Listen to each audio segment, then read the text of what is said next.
And the Millennial Post reported, only time will tell whether appealing to a tiny minority by shoving pronouns and gender identities into the faces of a weary British public will be enough to pull the struggling airline out of the hole it is in, the Post-Millennial reported. And now, once again, 1 million moms, that you might want to check out that website. It's up in arms against another big corporation, Mattel. 1 million moms urge American Girl to pull pro-trans book. The once popular American Girl line of dolls, books, and toys owned by Mattel strikes again with liberal ideology. American Girl, with products designed for girls as young as 3 years old, now introduces young girls to gender dysphoria in its newest book, A Smart Girl's Guide, Body Image, written by one of the company's content development editors, Mel Hammond. A Smart Girl's Guide, Body Image, has a section featuring a transgender flag and an image of a child with a doctor, apparently discussing gender issues. According to the New York Times Post, Hammond's book teaches preteen girls to use puberty blockers without their parents' knowledge. And the author has described her work as helping young girls learn to love themselves. A passage in this controversial book advises, quote, if you haven't gone through puberty yet, the doctor might offer medicine to delay your body's changes, giving you more time to think about your gender identity, end quote. Hammond's book continues, quote, your gender expression can be feminine, masculine, or somewhere in between, and it might change. Maybe you'll experiment with bright dresses and long feminine hairstyles, or you might try baggy shorts, plaid shirts, and a buzzed haircut. Your gender expression should make you feel at home in your body. The book also provides a list of resources and organizations that children can turn to if they have no adult to trust. This is disgusting. American Girl is encouraging children to go behind their parents' backs with life-altering issues. American Girl is also confusing innocent children by attempting to brainwash them into believing they can be whatever gender they choose. Even with Christmas around the corner, 1 million moms strongly suggest not purchasing American Girl or Mattel products until the company has announced its distribution of a Smart Girl's Guide, Body Image, has been discontinued.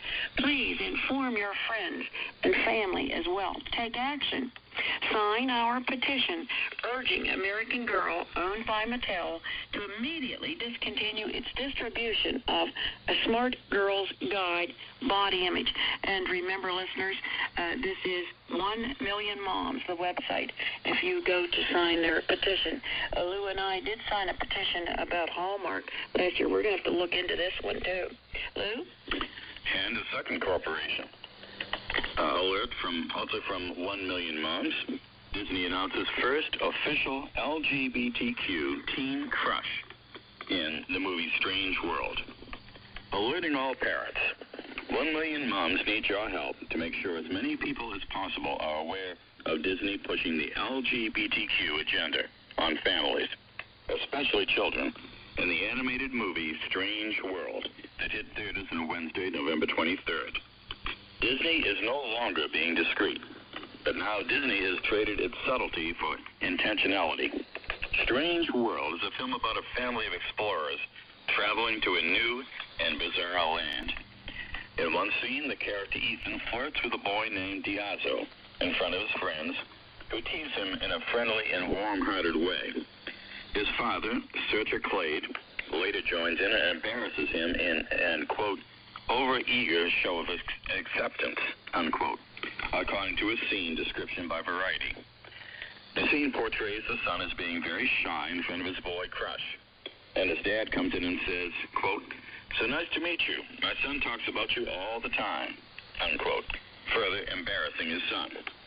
Obviously, this part of the movie is a nod to inclusivity, along with a blatant attempt by Disney to normalize a same-sex crush.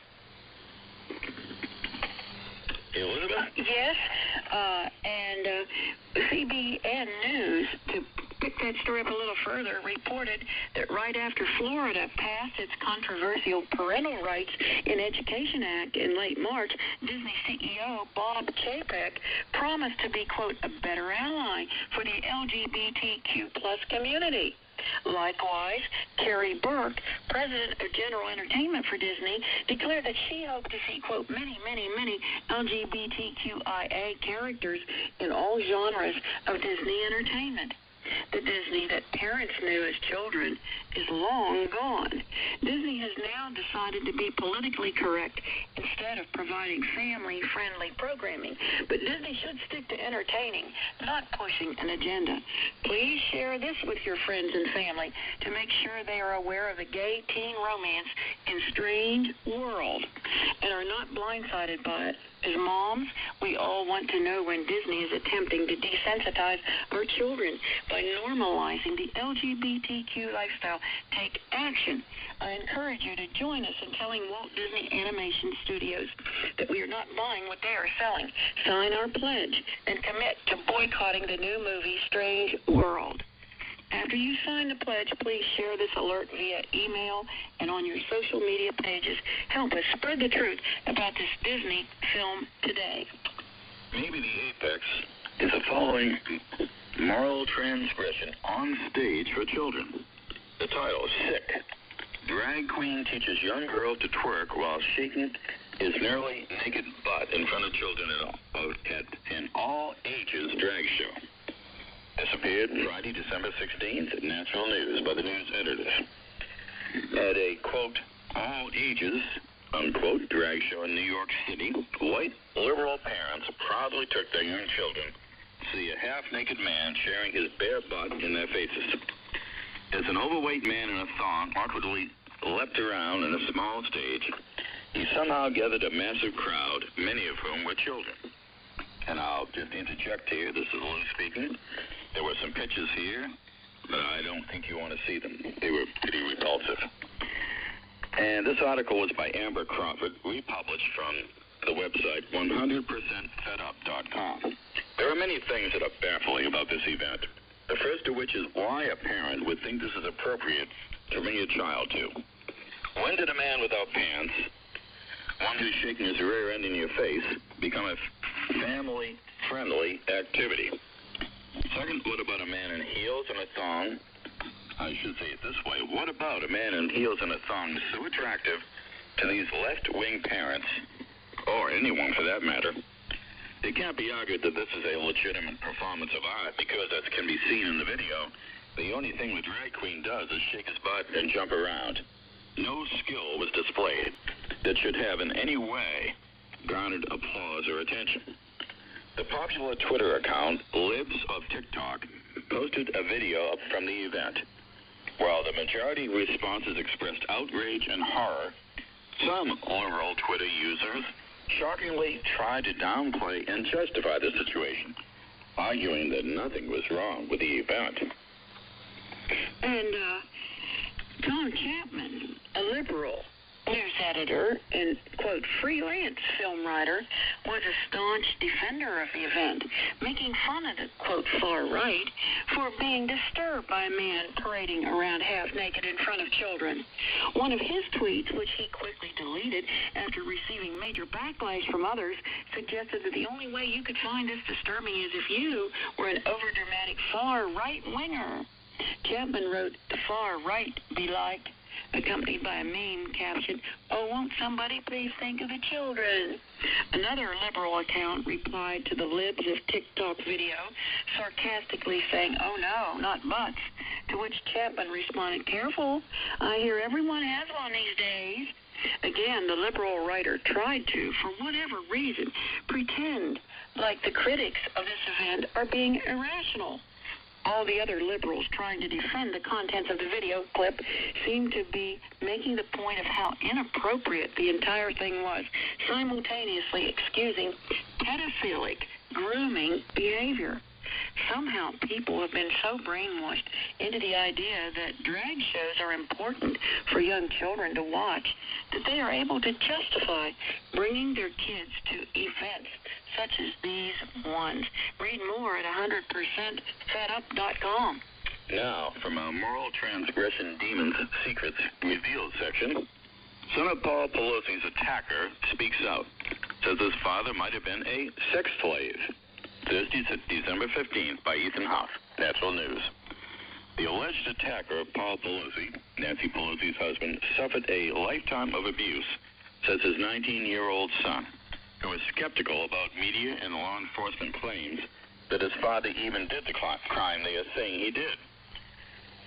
Nebos Vaughn nicknamed that his father, quote, isn't an evil person, unquote, and, quote, did the best he could as a father. He went on to explain, there's almost no person on this planet that's gone through so much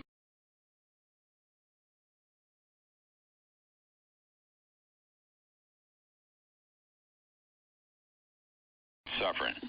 A danger to the son, quote.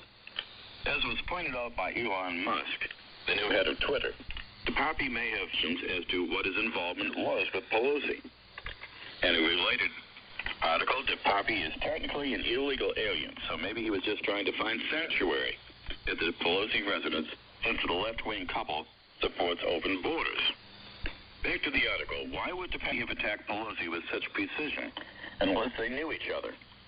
On October 28th, the Poppy allegedly tried to murder Pelosi after breaking into the $8 million estate and assaulting him with a deadly weapon. He recently appeared in court in San Francisco for an arraignment on state charges. According to Gonzalez, DePapi told him and his 17-year-old brother, Daniel, that DePapi's parents pawned him off on his grandparents, who were physically abusive to him. He would often escape to swim in the ocean until the day was over in order to avoid the worst of it. Gonzalez further revealed, quote, he often told us he was raised in an abusive home and would be physically abused by his grandparents, referring to his father's sordid past. When DePapi was just a toddler, his grandmother apparently also, quote, dumped a pot of boiling water on him, according to Gonzalez. Gonzalez went on to say, a piece of his clothing melted into his flesh and scarred him for life, unquote. While Gonzalez says he feels bad for Pelosi, he emphasized the fact that despite what media and law enforcement sources are claiming, quote, we don't know what happened. I don't know whether or not my father did what he's been accused of. So far, what we know doesn't make any sense, unquote. As a result of all he endured, DePapi has found it difficult to make friends. According to his son, he is a loner. However, he is not a killer, according to Gonzalez. Gonzalez said, that's not the type of person he is. I'm surprised about the whole thing. There is still a lot of info that hasn't been given to the public. I have no clue what happened or how it happened. There are more questions than answers right now. Do we even know what really happened? Unquote. What Gonzalez wants to know is how his father even got into the Pelosi residence in the first place. He said, quote, for all we know, he was some sort of sex slave. The implication being that Pelosi is some kind of abusive pervert. And Gonzalez said, quote, I mean, how did David get into the house? Does anyone really know what happened there? Unquote. And according to Gonzalez, there likely was not a political motivation, since his father does not, quote, subscribe to either political party, Democrat or Republican. The two parties, DePapi told his son, are just covers and colors. We may never know the truth here, but it seems obvious that Pelosi was not just randomly attacked by a stranger.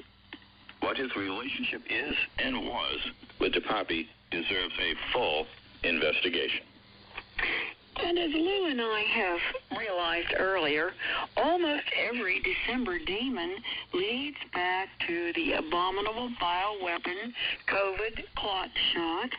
And, you know, here the situation in our local newspaper, we saw for December 18th, there was an obituary for Mr. Randolph, and the last name will be excluded.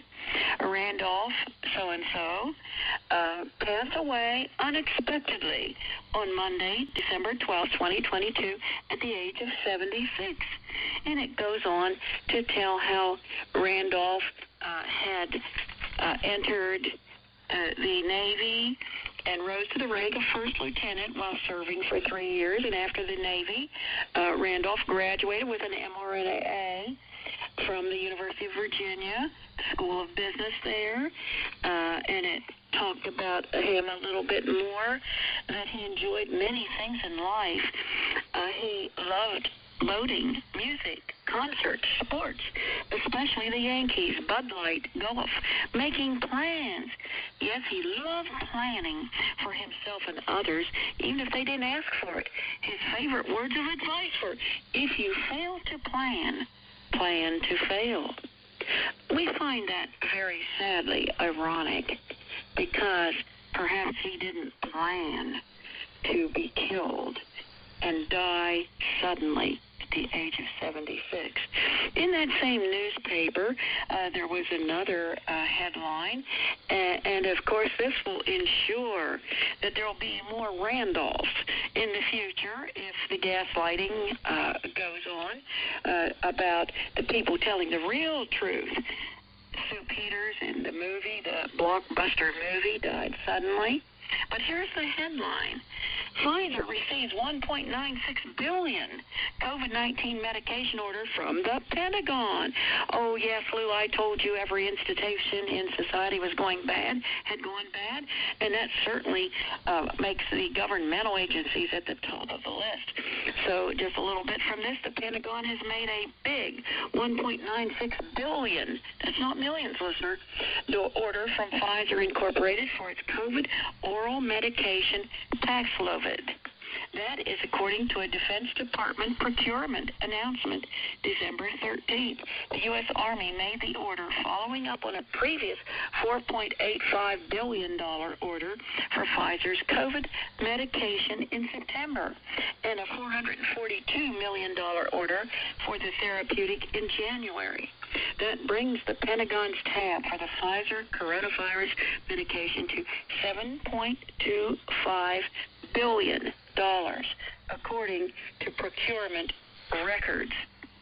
In a statement, Pfizer said it reached a deal with the U.S. government for the purchase of an additional 3.7 million treatment courses of Paxlovid.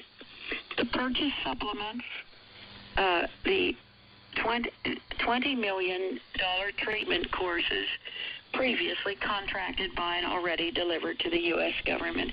I think we have enough there to really get the picture, but when we think about it, it's not just the money in this gruesome demon of December. It's the murder.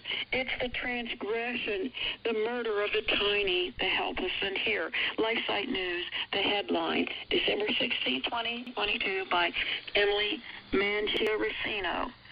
Baby dies of large blood clot after doctor ignores parents' request for unvaxxed transfusion.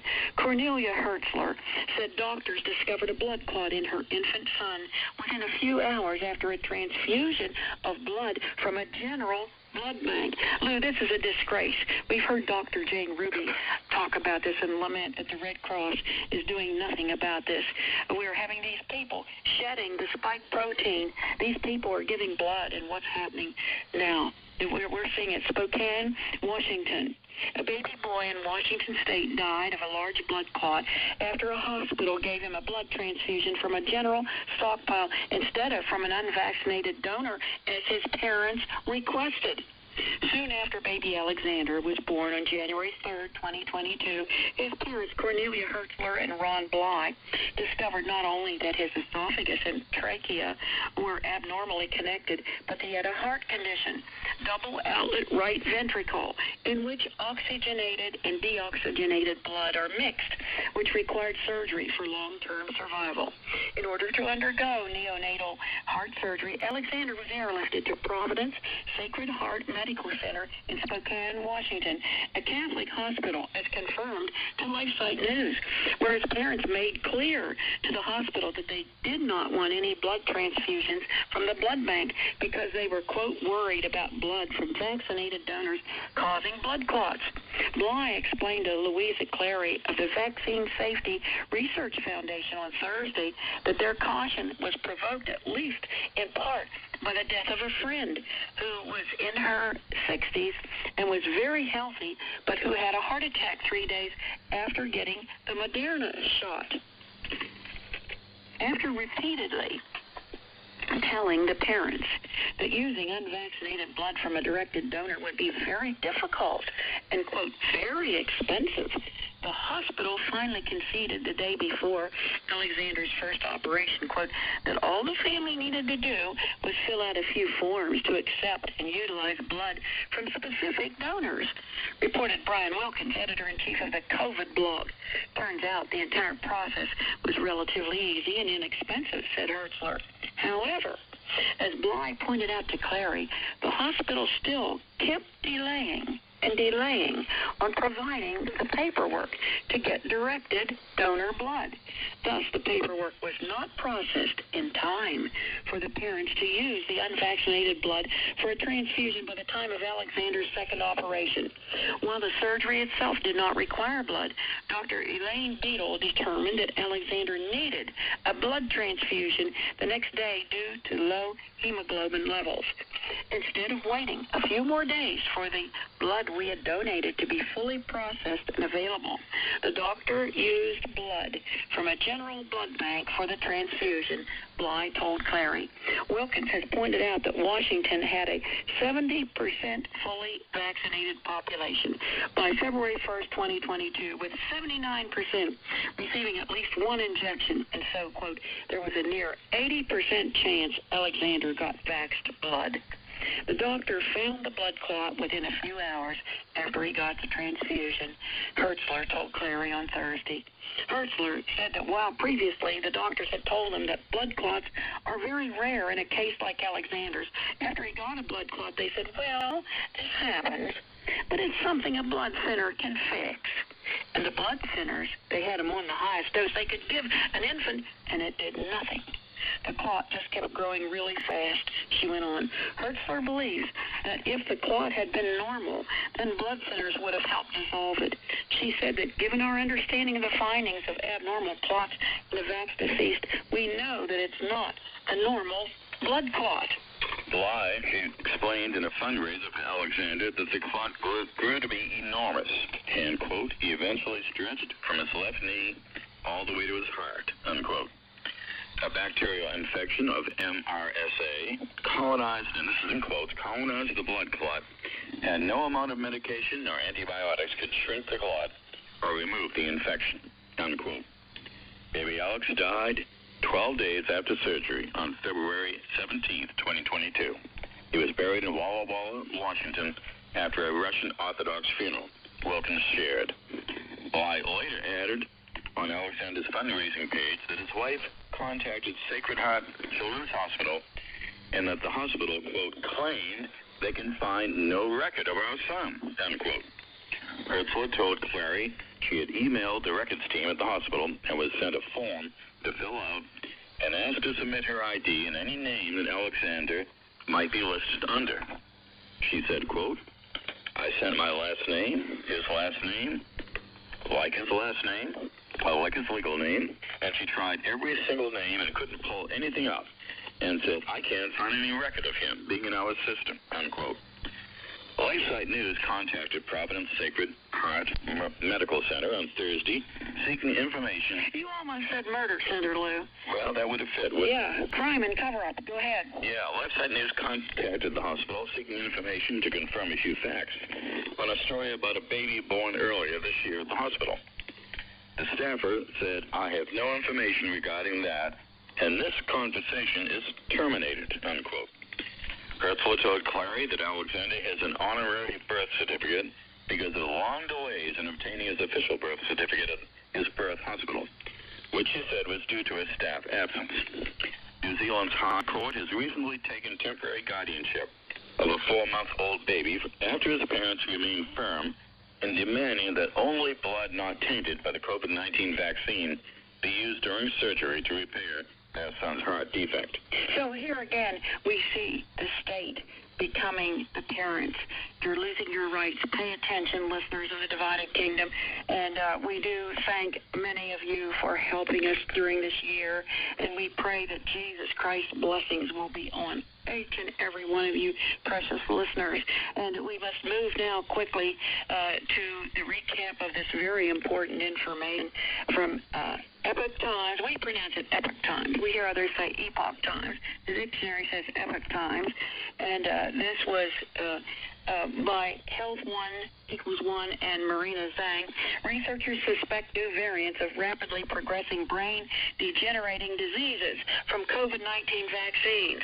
And just recap a little bit from the beginning, everything changed in June 2021 for 53-year-old Douglas Howey in Colorado. After he received the second dose of Moderna's COVID-19 vaccine, the 6'4.5" paraplegic man, and the article goes on to say that he became paraplegic after, I believe it was a truck accident, and he once weighed 262 pounds, but he lost over 100 pounds after the sudden onset of Lou Gehrig's disease, and that's an incurable, fatal neurodegenerative disease that kills a person's motor neurons. So he started developing these symptoms, guess when, listeners? 1 month after the Moderna COVID-19 vaccine. And his family thinks that his sudden sickness a month later and a dramatic weight loss within weeks was just too much of a coincidence. They talked in the article about Linda Howey, Douglas's mother, heard a podcast by Del Bigtree where Dr. Stephanie Seneff, a senior researcher from MIT at the Computer Science and Artificial Intelligence Laboratory, talked about her research on possible links between neurodegenerative diseases and the COVID-19 mRNA vaccines. And they went on to say, their listeners, that once patients are diagnosed with ALS or Lou Gehrig's disease, they normally only have a life expectancy of 2 to 5 years. And mostly the disease affects men, and the age of onset is usually between the ages of 55 to 75. And they went on to say Douglas is younger than this, and his illness has progressed much faster than most. He has already entered the late stage of the disease and is experiencing breathing difficulties, although he has only been sick for 1 year. And, this article comes July 12th, 2022. Lou, he might be dead by now. Yes, that's we don't true. know. We haven't checked. Linda recalled that Douglas's fever began in June, around a month after he received his second Moderna COVID-19 vaccine dose on May 21st, 2021. He experienced high fever and was bedridden for a month. Yes, and his father passed away in 2011 after a 25-year battle with a brain degenerative disease called frontotemporal dementia, FTD. It has a genetic component. Now, within the last week or so of life, Douglas's father began to experience ALS symptoms. Though Douglas also has the FTD gene, he was not expecting any significant progression for the next 20 years. However, after Douglas recovered from his month-long fever, he began to notice constant fatigue and weakness in his grip strength. Within 6 weeks of falling ill, he lost 40 pounds, and his weight only continued to decline as his appetite deteriorated. 5 months later, Douglas was too weak to handle silverware properly and needed to feed himself with both hands. He's been a paraplegic since he was hit by a truck in 2012. As a result of that accident, he developed strong upper arms that he used to hoist himself up from bed and to propel himself around in a manual wheelchair. His ALS disease spread quickly to the motor neurons in his arms, so that by January 2022, just 7 months after he fell sick, Douglas required a bed, hoister, and an automatic wheelchair, which he now has much difficulty using. Gone are his days of gardening, traveling, etc. Caregivers that used to help around the house for only a few hours are now there around the clock, every day, taking care of him. He's also developed a cough and has trouble speaking. The test in February 2022 showed that he had lost much of his functional lung capacity and was only using 40% of his diaphragm. And it goes on to say much more than that. We'll jump down now to this Dr. Stephanie Seneff, and many others have been suspicious of the actual safety and efficacy of the COVID-19 variant. It had mentioned that Douglas's main symptoms got much worse after the vaccination, as Elizabeth said. And Dr. Stephanie Seneff says that she's been suspicious for a long time about the actual safety and efficacy of the COVID-19 vaccines from the moment they started to be administered. With a few months of testing, it just seems completely reckless to me, she said on the call with the Epoch Times. In 2021, months after the rollout of the mRNA Pfizer and Moderna COVID-19 vaccines, Seneff published a peer-reviewed paper with Dr. Greg Nye. In the study, she and Nye declared that the vaccine that produced the spike protein of the SARS-CoV-2 virus could be a health concern, as the spike protein is a prion region that is able to interact with proteins in human cells. Prions are common proteins that naturally exist in the human brain. However, in the case of prion diseases, the prion will come into contact with a misfolded pathogenic prion, and just like a set of dominoes, the single contact will cause all other normal prions to become pathogenic, slowly killing the individual. Awful as it sounds, it generally is a slow kill, often taking decades after the first exposure for symptoms to appear. And examples of prion diseases include CJD, and that's Creutzfeldt-Jakob disease, an incurable and fatal disease. And recent studies also show other neurodegenerative diseases such as Alzheimer's, Parkinson's, and ALS have prion-like features with protein misfolding and clumping in the brain, which kills neurons. And some studies also suggest these diseases may also be prion disease. Seneff and her colleagues expressed concern that an mRNA or DNA vaccine may serve as a trigger to cause prion or prion-like diseases, and that we may see a spike in such diseases in the coming years. In a rigorously peer-reviewed study, Seneff and her colleagues speculated that the vaccine may cause prion misfolding, causing damage to the brain in the forms of these diseases. And the mRNA and DNA vaccines carry instructions for making the spike protein, and that these may go into cells. Once cells receive these instructions, they start making spike protein. Cells then stick these spike proteins on their cellular surface, and when immune cells recognize the proteins as foreign, an immune response is triggered. However, mistakes can occur during the process of translating RNA or DNA into protein. Seneff speculated that errors could also happen for the spike protein, causing misfolding. If misfolding also happens in the prion region, it may be able to interact with human prions and trigger prion disease, such as CJD or prion-like disease. However, compared to the current CJD, Parkinson's, the other neurodegenerative diseases, Seneff said that disease, if caused by the vaccine, would most likely progress faster. Since the vaccine hijacks cellular processes to make more foreign proteins than in a natural infection, there would be greater opportunities for misfolding. Seneff said, quote, "We suggested that you might not see anything for a year, or even 5 years, or a decade. It would take a long time for the symptoms to appear. We were predicting that we would see an increase in the rate of Parkinson's and other diseases, and that would happen in younger people in the coming years." Soon after Seneff appeared on Fox News, highlighting her concerns, her inbox was immediately flooded with emails from individuals who believed that they themselves or their loved ones were affected by prion disease or prion-like diseases because of the vaccine. Some saw a worsening of already present neurodegenerative symptoms. Some developed a neurodegenerative disease just weeks or months after vaccination. A new variant of prion and prion-like diseases? The sudden influx of people contacting her suggested to Seneff that the vaccine may have accelerated the process even faster than she expected.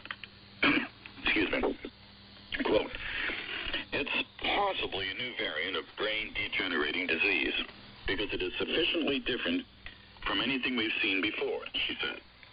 Neurodegenerative diseases such as CJD, Parkinson's, Alzheimer's, and ALS all take many years for symptoms to manifest. SNF's understanding of prion and prion-like disease is that individuals need to first be exposed to a protein that triggers misfolding of the body's prions, which end up for years before showing any symptoms. She said there's a certain point at which it starts just to show symptoms, but it takes a whole process beforehand. You can have evidence of misfolding amyloid beta, a protein involved in Parkinson's and Alzheimer's disease, in the spleen, and even in the brain before you have any symptoms. It's a slow disease, but it's a progressive disease, she said. Other research studies are also suggesting a possible link between prion and prion-like diseases and the COVID-19 vaccine. SNF's friend and Nobel laureate, the late Dr. Luc Montagnier, co-authored a preprint study on 26 patients that developed CJD and died after receiving the vaccine. The majority of the cases occurred within 11.38 days after vaccination, with deaths occurring at around 4.76 months. The authors were fairly confident that the cases were related to the vaccine.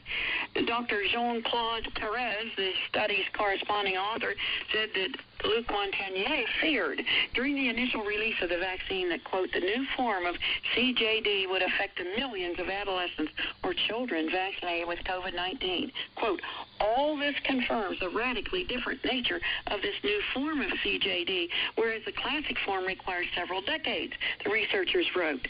Other studies on worsening of Parkinson's or similar diseases also surfaced, with some researchers pondering the links between the two events. The hidden process is happening faster with people who are getting the vaccine, such that they'll get the Parkinson's disease and other related diseases sooner than they would have gotten it without the vaccine, SNF said. And why so toxic? SNF told the Epoch Times that the mRNA technology is why. This may be why we are seeing the greater instances of reported adverse effects than from all previous vaccines. She said she was concerned the moment she heard the term warp speed, the operation between the Department of Health and vaccine manufacturers to accelerate the vaccine production process, and started studying mRNA technology. Her immediate verdict was, I was not going to get it. There was no way I was going to let someone inject it into my arm. Studies have shown that the spike protein on the COVID-19 virus is toxic. Therefore, the mRNA and DNA vaccines that force a person's cells to make more toxic proteins are very likely to cause damage. Though many media platforms have stated that the spike proteins produced by the vaccines are harmless. SNF studies focused on the mRNA vaccines. The coronavirus is very good at adapting, which is why they never were able to develop a vaccine in the past. And she could not understand how the technology suddenly became so skilled, was able to do something they could not do before. We'll have a little bit more to have this conclusion next time. Good night. You've got insurance, but will it feed you and your family in a crisis? The genuine Heaven's Harvest Survival Food Kit will, with a shelf life of well over a decade. It's high-quality ingredients, careful preparation. That makes all the difference. These are not MREs. This is quality survival food. We make it for you like we make it for our families. And in a time of food shortages, no meat on the shelves, you will love our 72-serving entree kit. Calorie-packed meals your family will savor. Our protein kit, full of beef, chicken, and eggs. Our 3-month fruit and veggie kit. This is Heaven's Harvest. Delicious, hand-selected foods. Meals, so you don't have to worry about a run on the grocery store. We've been working hard, and everything's back in stock today. So call while you can. HeavensHarvest.com or 1-800-516-4773. Use promo code ShortWave. That's HeavensHarvest.com or 1-800-516-4773. Use promo code ShortWave. Would you like to become part of one of the biggest outreach ministries in the world? Worldwide Christian Radio has been broadcasting since 1989. Call today to find out how WWCR can help your ministry reach the world from right here in Nashville, Tennessee. 1-800-238-5576. That's 1-800-238-5576. 1-800-238-5576. WWCR, Nashville, Tennessee, USA. WWCR now brings you the University Network with Dr. Gene Scott and Pastor Melissa Scott.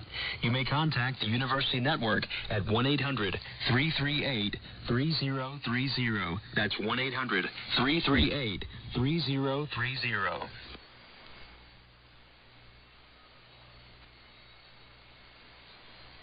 Last week and the week before, nation, company of nations, kings and queens, or royalty will come out of your loins. There's a whole litany of things there. But for Judah, we read specifically about the scepter and the right to rule, lawmaking. So it's important to understand and distinguish now. We're now looking at not only two distinct people, north and south, but we're also looking at collectively two distinct blessings and two distinct rules within that realm of God's blessing. These are, again, important to point out. I'm not going to camp out too much today on the scriptures that basically outline the blessings to Judah. We'll probably do that in the next message or two. But I believe this is what Paul was referring to in the New Testament when he was talking about the children of promise versus the children of the flesh. Israelites, he says, to whom pertaineth the adoption and covenants and the glory and the giving of the law and the service and the promises. So it seems very clear to me that we have a structure to look at. Again, I'm trying to separate two groups of people. What I'm sure many of you, if you read books, if you're trying to do research, a lot of times when people are talking about the tribes, as I pointed out from the beginning, it is, well, they're all Jewish. So I'm sure I've just made that clear. Now, we just looked at this passage in 2 Kings to show the distinction between these two kingdoms. And by the way, they are fighting with each other. So that's equally interesting. Okay. Now, you've heard me say this probably for the last couple of weeks, but again, for the sake of new people listening. There are so many people out there, including radio personalities, scholars, and they do this repeatedly. Just so it's in this message, Abraham was not a Jew. I think I've just said that for the 500th time. It will be approximately 1,000, maybe up to 1,200 years until from the time of Abraham's call to the first time we hear the term being applied, not Judahite, but Jew. It'll be about 1,200 years. So there's a big gap of time. And for those people who keep wanting to keep homogenizing this, and I'm actually asking people, please, if you have baggage, if you've been wrongly taught, please understand that it will affect how you understand the rest of Scripture. By the way, this is why when we talk about Abraham, and three groups of people claim Father Abraham, the Jews, the Christians, and the Muslims. So, again, if we're looking at this properly, and you're going to read the book, there is no Judaism at the time of Abraham's call, period. All right. There are many scriptures that prove the separation between north and south. One of them specifically is in Micah when we went through the book of Micah, but there's one specific one that says Israel was divorced and cast off, and at the appointed time God would make her a strong nation and Judah would become a remnant. So I want you to think about that. God didn't say Judah will become a strong nation again. He says Judah will become a remnant. Isaiah, Jeremiah, and Hosea, and even into the New Testament declare Israel, the north, lost. What's not mentioned is there were defectors.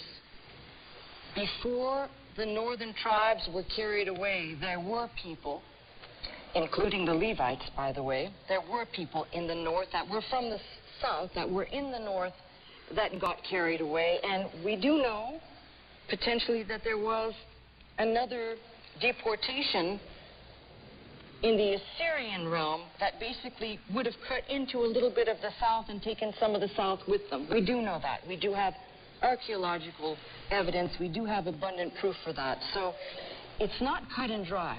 And people like to say, well, you know, the South is that. It's not cut and dry. Furthermore, we're going to find, as I think I pointed out to you, some unusual connections between Judah and Dan. We'll find that there's groupings and little pockets everywhere. So it's not as clean as people would like to make it, and it's not as simple as people would like to make it either. We know that Daniel foretells that these people from the south would be conquered by a Gentile force. The Babylonians would take them away. It was prophesied 70 years. We know that. And the scriptures, Israel shall ride and Judah shall plow, paint the very bleak picture. Essentially, if you want to read into this, it's abundantly clear. Even in the Psalms, we read about those taken away into Babylonian captivity.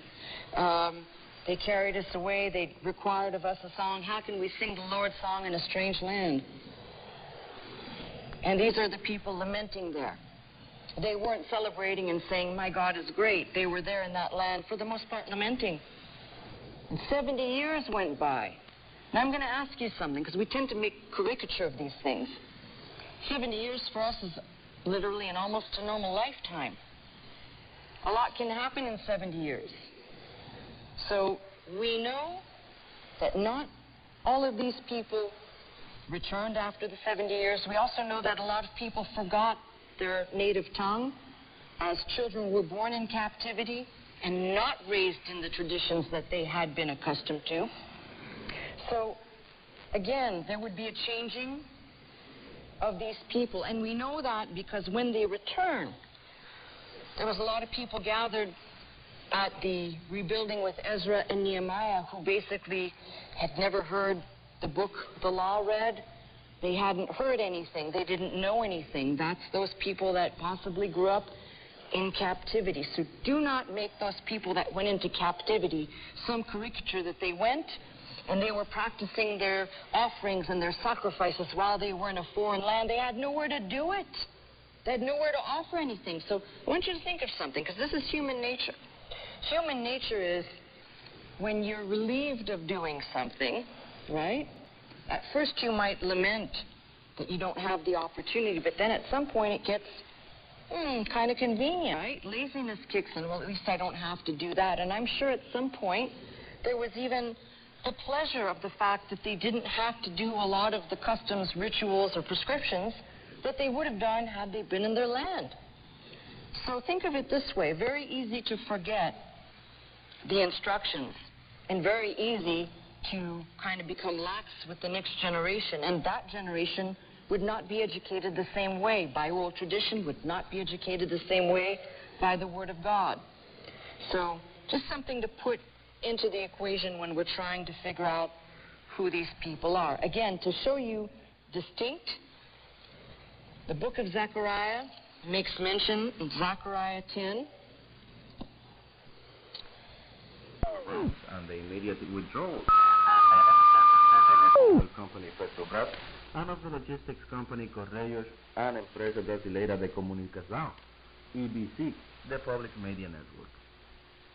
Lula has determined that the General Controller of the Union, CGU, would have to reevaluate within 30 days a secrecy imposed for 100 years.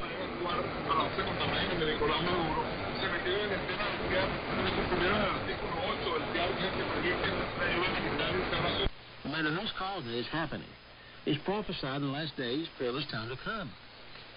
Because men will be lovers of their own selves. They'll be covetous, they'll be boasters and proud, blasphemers, unthankful, unholy. This beats the parents. Yeah, I said it too, folks. This beats parents. Oh, thank you, Lord. Thank you, Lord. Hallelujah. Thank you, God. Yeah, I'm not looking for a reason to quit. 2030 de Nicolás Maduro y de sus cómplices, que es el G4, donde el mismo que sacaron, donde el mismo partido, Voluntad Popular, donde que domina Leopoldo López, ha hecho toda esta serie de jugadas conjuntamente con los otros tres que lo sacaron. Fíjense la lista de los embajadores, de todos los funcionarios del gobierno interino, todos forman parte de Voluntad Popular, Acción Democrática, que no dice y no digamos O sea que entre ellos se mataron para salvar al régimen de Nicolás Maduro. Pero lo mejor que está ocurriendo, Alejandro, es que ya la población quedó clara que esos 4 grupos que se reúnen y deciden y hacen cosas son los 4 que han mantenido al régimen en el poder durante muchos años. Son los que han convivido con el régimen, son los que les han dado oxígeno, son los que ganaron. Eso te pregunté antes de pasar con Marco Polecel, porque él tiene un análisis que me interesa escuchar también en este espacio de radio y televisión, Martín, por María Corina Machado. ¿Cómo me dice una persona que estuvo alejada de estos grupos, sabiendo y denunciando lo que tú estás haciendo, cómo va a medirse con esta misma gente, con las mismas reglas, para hacer el juego en una primaria y después unas presidenciales a esta cohabitación? Creo que ha quedado clarísimo que María Corina lo que quiere es destronar a este G4 para poder ser ella la líder opositora y reconocida a nivel nacional e internacional. Y no son con las mismas reglas, Alejandro. Lo que se ha sido es que voten los venezolanos en el extranjero, que sea manual, que no esté el CNE para la división de esta primaria y que además tampoco actúe el Plan República. Si se dan esas 4 condiciones, María Corina va a participar allí para destronar, para terminar de acabar con el G4 que tanto daño le ha hecho. Muchísimas gracias, José Mario Graterol. Lo identifico, es abogado, representante de María Corina Machado aquí en Estados Unidos. Lo identifico nuevamente porque este programa también se transmite en Radio Martí. Está con nosotros acompañándonos el general Antonio Rivero, perseguido tanto de la dictadura de Hugo Chávez como la de Maduro, y está Marco Polecel de Caracas. Además, quien nos puede dar una mejor fotografía de lo que está ocurriendo, porque una cosa es cierta, lo que dice José Mario Graterol, ya la gente está muy clara de quiénes son y qué hacen y qué han pretendido estos partidos políticos. Vi una entrevista, Marco, tuya del 2011, precisamente cuando se cumplían 11 años de esta dictadura, donde hablabas de la cohabitación y explicabas perfectamente, y han pasado 10 años, y quiero que vuelvas a reiterar lo que para ti es el concepto de lo que ha ocurrido con este movimiento que saca a Guaidó a todo lo que habían hecho durante estos 4 años como gobierno encargado paralelo, en el que tuvo el respaldo de Estados Unidos con la administración Trump y más de 59 países. Pero ¿qué pasó? ¿Qué ha venido pasando y qué va a pasar en el futuro inmediato? Bueno, Alejandro, gracias por la invitación nuevamente, saludo a todos, pero usted me va a perdonar, pero ustedes me están hablando de algo que nunca existió. Me hablan de personas que para mí son ectoplasmas, son personas que pasaron por la experiencia en Venezuela. En Venezuela hay muchos problemas por los cuales los ciudadanos están atravesando, que no tienen tiempo para dedicarle a estas cosas que ya tenemos años. Yo no sé con qué moral habla el representante de 20 Venezuela y María Corina, porque María Corina, inclusive en las primarias del 2012, me acuerdo clarito, que inclusive felicitó a las Fuerzas Armadas por haber protegido las elecciones primarias organizadas por el CNE, inclusive. ¿Con qué moral va a hablar ella cuando fue electa por un CNE en manos del régimen? ¿Con qué moral hoy ella critica el mismo CNE que la escogió a ella? Entonces, con esto quiero explicarles que desde el año 2004, estoy gritándole al mundo, que aquí está operando una pseudo-oposición colaboracionista, que empieza desde Rosales hasta pasando por Ramos Alú, por Guaidó y compañía. Son gente que las personas en Venezuela, ya saben perfectamente, son una camarilla de traficantes, de negociadores con el régimen. Yo fui testigo en la Coordinadora Democrática cuando Julio Borges se bajó de una camioneta y dijo que ya tenían todos los cargos cuadrados, como se dice en Terreña. Imagínate, tú estamos hablando del 2003, 2004, por ahí. Entonces todavía hoy seguimos en la misma cantaleta, la misma cosa. No, ya la gente tiene años ya divorciada de todo eso, y realmente los problemas que están en Venezuela ocupan todos los espacios. Ya a la gente no le interesa prácticamente nada de lo que puede hablar Ramos Alú, María Corina, Guaidó. Todos han sido colaboracionistas de este régimen y lamentablemente ya está. Ya el régimen está atornillado. Ya Venezuela cayó en un foso del cual no va a salir más nunca, y ustedes son responsables, algunos de los que están aquí en el país, Ustedes, y lo mismo pudiera señalarse, y dicen, tú que has pertenecido al sector empresarial, Marco, que los empresarios también que han estado en Venezuela han sido colaboradores, han permitido, han vivido y han cohabitado. No es mucho que pueda ser todos los venezolanos de lo que está pasando. Miguel Enrique Otero fue uno de los que colaboró con esto. Él dictaba la agenda en la Coordinadora Democrática, y el que no estaba de acuerdo con esa agenda no lo entrevistaban. Y él decía lo que había que hacerse en la coordinadora. Y es que eso ha cambiado, por favor, eso no ha cambiado en lo más mínimo. Y claro que sí, hay muchos colaboradores en los otros sectores, en el sector académico, en la universidad, en los gremios. O sea, hay mucha gente que ya está entregada al cinismo, Alejandro. Porque ayer decían una cosa y hoy están regalado al régimen, ya está, declaran públicamente con la desfachatez más inmoral que yo haya visto en mi vida. Ahora fíjate, general Rivero, esto que está empezando desde Caracas, porque ayer me escribió un largo texto de todas las vicisitudes que le toca seguir viviendo. Los calvarios. El calvario, así lo describe. Un calvario.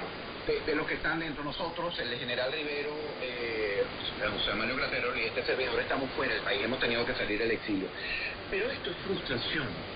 Lo que ha quedado como resultado es una frustración donde señalamos a todos y no sabemos claramente realmente quién fue el responsable de que hayamos permitido que el régimen dictatorial, este caso comunismo, liderado, movido desde la isla por el régimen cubano, pues haya triunfado y tenga más tiempo de vida, general.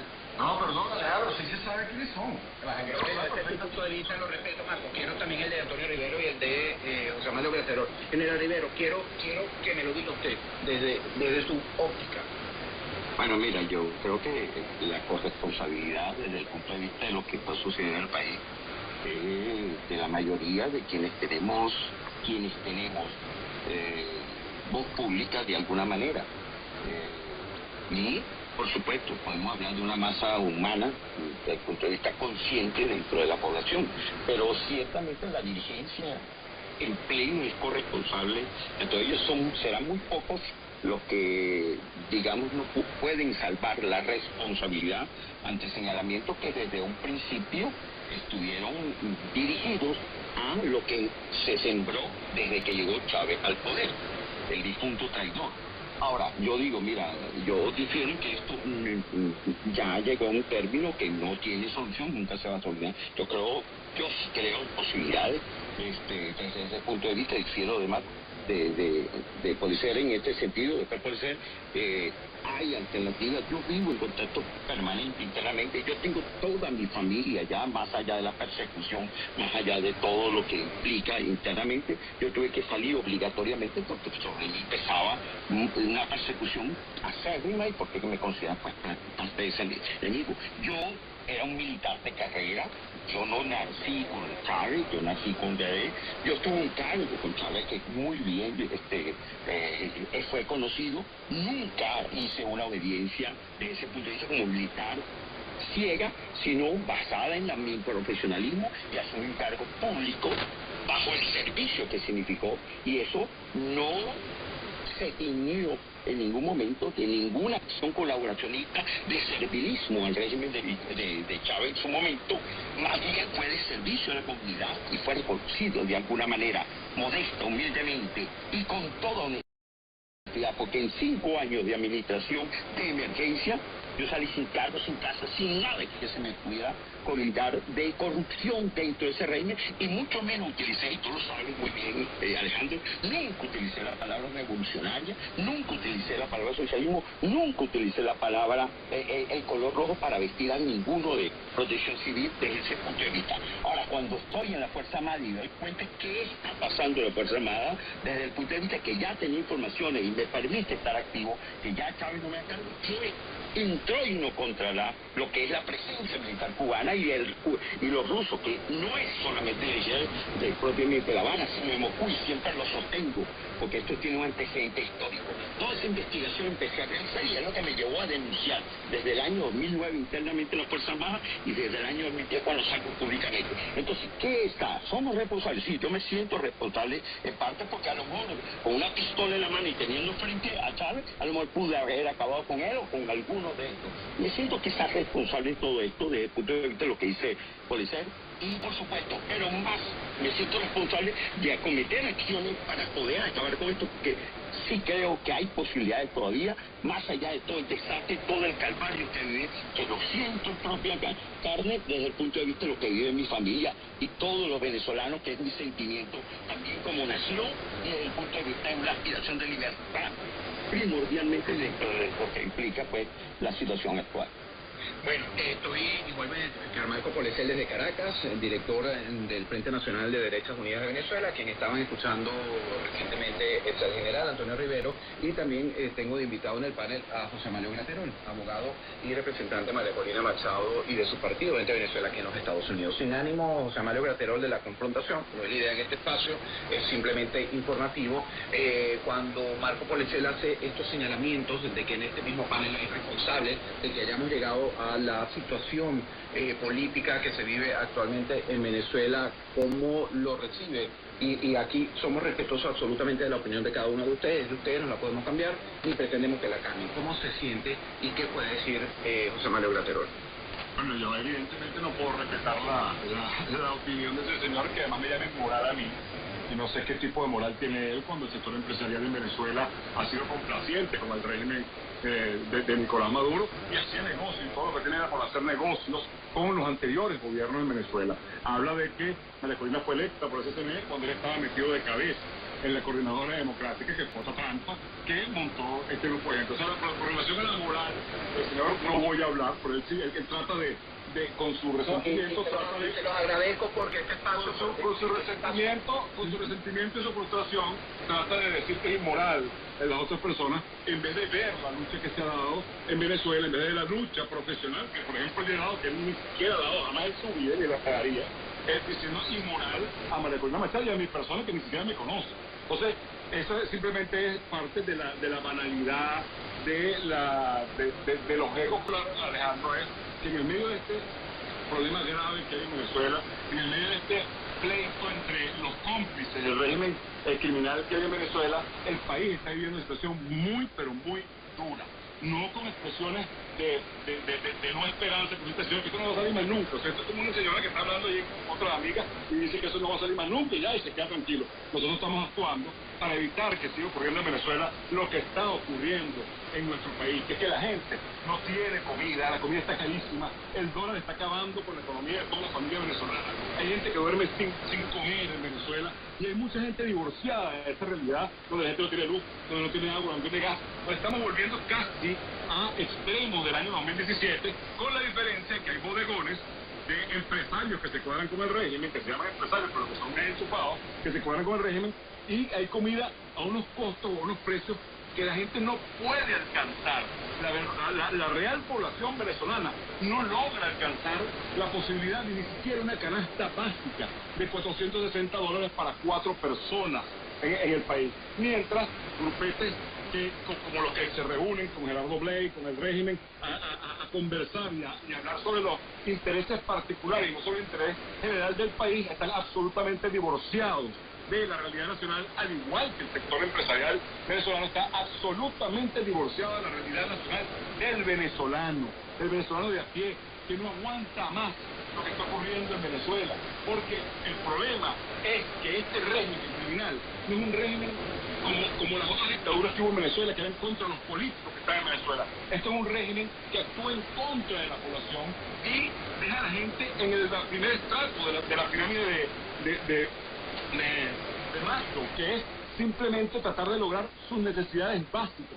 Mientras algunos andan buscando hacer negocios con el régimen, mientras algunos andan buscando mantener al régimen criminal, la población simplemente anda buscando sobrevivir, y sobre eso es que hay que montarse, a evitar que eso siga ocurriendo. Y para evitar que eso siga ocurriendo hay que sacar tanto el G4 y sus cómplices, como los supuestos empresarios enchufados, como a el régimen criminal que está en el poder. Mientras esos tres sectores no salgan de lo que es el cogollo o el status quo en Venezuela, no va a Venezuela a avanzar y esa población que hoy está pasando hambre, miseria y trabajo va a seguirla pasando mal.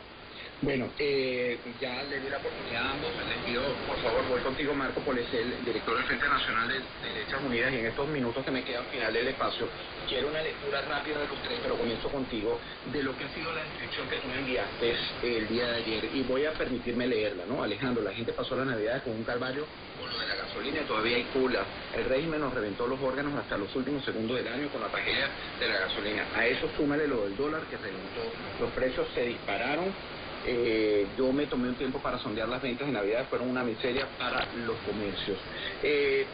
Realmente la situación de los millones de venezolanos que quedan en Venezuela, no estas pequeñas cúpulas, no los enchufados, no los que tienen oportunidades y hacen de su relación con el régimen una gran oportunidad. Esa es la miseria que les va a tocar vivir por muchos años más, Marco. Bueno, me tomé el trabajo, entre paréntesis, tenía que hacer alguna diligencia y hice un poco de trabajo en terreno, en la zona de Katia y en el mercado de San Martín, no sé si algunos de ustedes lo conocen. Bueno, yo vivo cerca de esa zona. Bueno, y pregunté un poquito a los comerciantes, mira, ¿cómo te fue las ventas? ¿Cómo van las ventas en diciembre? ¿Cómo han sido las ventas en el año? Bueno, y todo, tú veías las tiendas abiertas con productos, pero la gente no compraba, solamente en los centros donde vendían comida, ¿verdad? Tú veías gente caminando y comprando, pero tú te alejabas un poquito de esos centros y no había gente comprando muebles, comprando otro tipo de bienes. El año fue perdido, el año en materia de ventas fue perdido, a nivel personal también. Yo este año no vendí absolutamente nada. Fui al mercado de San Martín, un mercado muy antiguo, ¿no? Yo iba de chiquito con mi mamá a comprar ahí, lo volví a ver, me asombró la limpieza, pero también me asombró que muchos puestos estaban cerrados y había muy poca gente caminando entre los puestos, y eso, mira, daba una tristeza. Le pregunté a un señor y un señor me dijo, no vale, esto no es nada comparado con otros años, esto es una tristeza, mira, yo no he vendido nada. Esa es la realidad, y cuando no hay ventas es recesión. Cuando no hay ventas no hay dinero, no hay plata para pagar nómina, no hay plata para pagar nada, y eso te pone a sudar frío, ¿ves? Ese es lo dramático de la recesión, que yo creo que este año, que no pinta nada bien, que va a entrar la economía de los Estados Unidos, y bueno, ahí entramos todos, pues cuando llueve... La situación económica mundial, por supuesto, va a afectar muchísimo más, pero donde no hay producción, no hay productividad, no hay reglas claras, no hay leyes, no hay sino una dictadura interesada en sobrevivir y sobrevivir. General Rivero, comparto este último minuto y medio que me queda entre los dos, entre Rivero y José Mario Graterol. ¿Cuál es la perspectiva para el venezolano este 2023? Mira, la perspectiva la ofrece allí por ser desde el punto de vista económico, que implica mayor, digamos, merma de la calidad de vida. Va a haber mayor desnutrición, va a haber mayor problema de salud, va a haber mayor problema de adquisición, va a haber mayor roce social desde ese punto de vista. Es la perspectiva.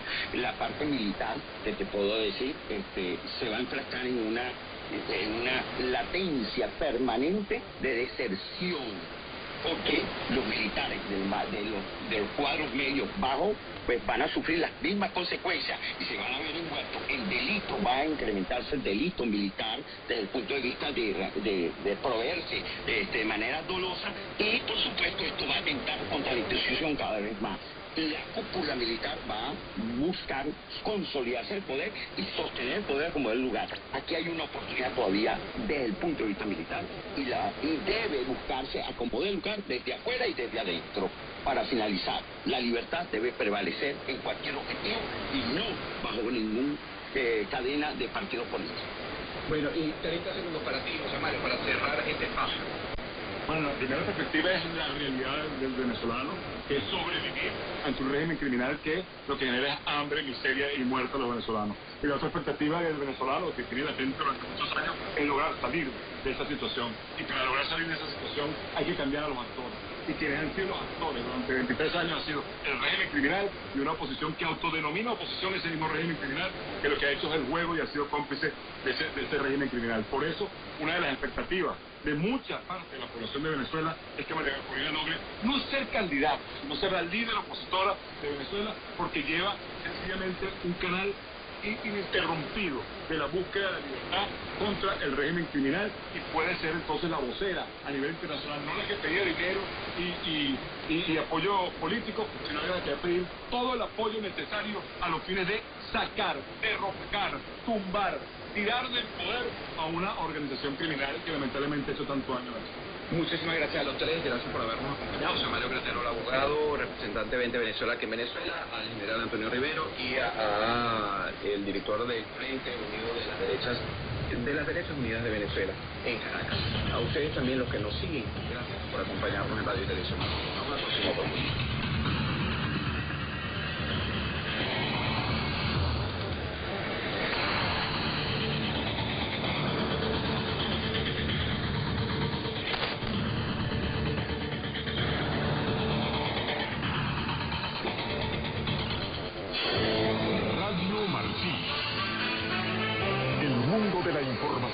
Para toda Cuba, las 24 horas del día. Radio Martí, por los 1180 AM, por nuestras frecuencias de onda corta y a través de radiotelevisiónmartí.com.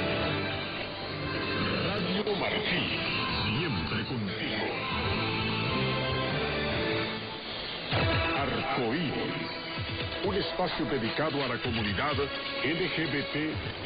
Arcoíris, la actualidad y las inquietudes de una comunidad marginada en la isla, su presente condición social y cultural, así como sus derechos humanos y civiles. Arcoíris, conducido por el cineasta cubano-americano Joe Cardona. ¿Qué tal, amigos? Y bienvenidos a otro episodio de Arcoíris, ya llegando a fin de año. Felicitaciones a todos, gracias por su sintonía.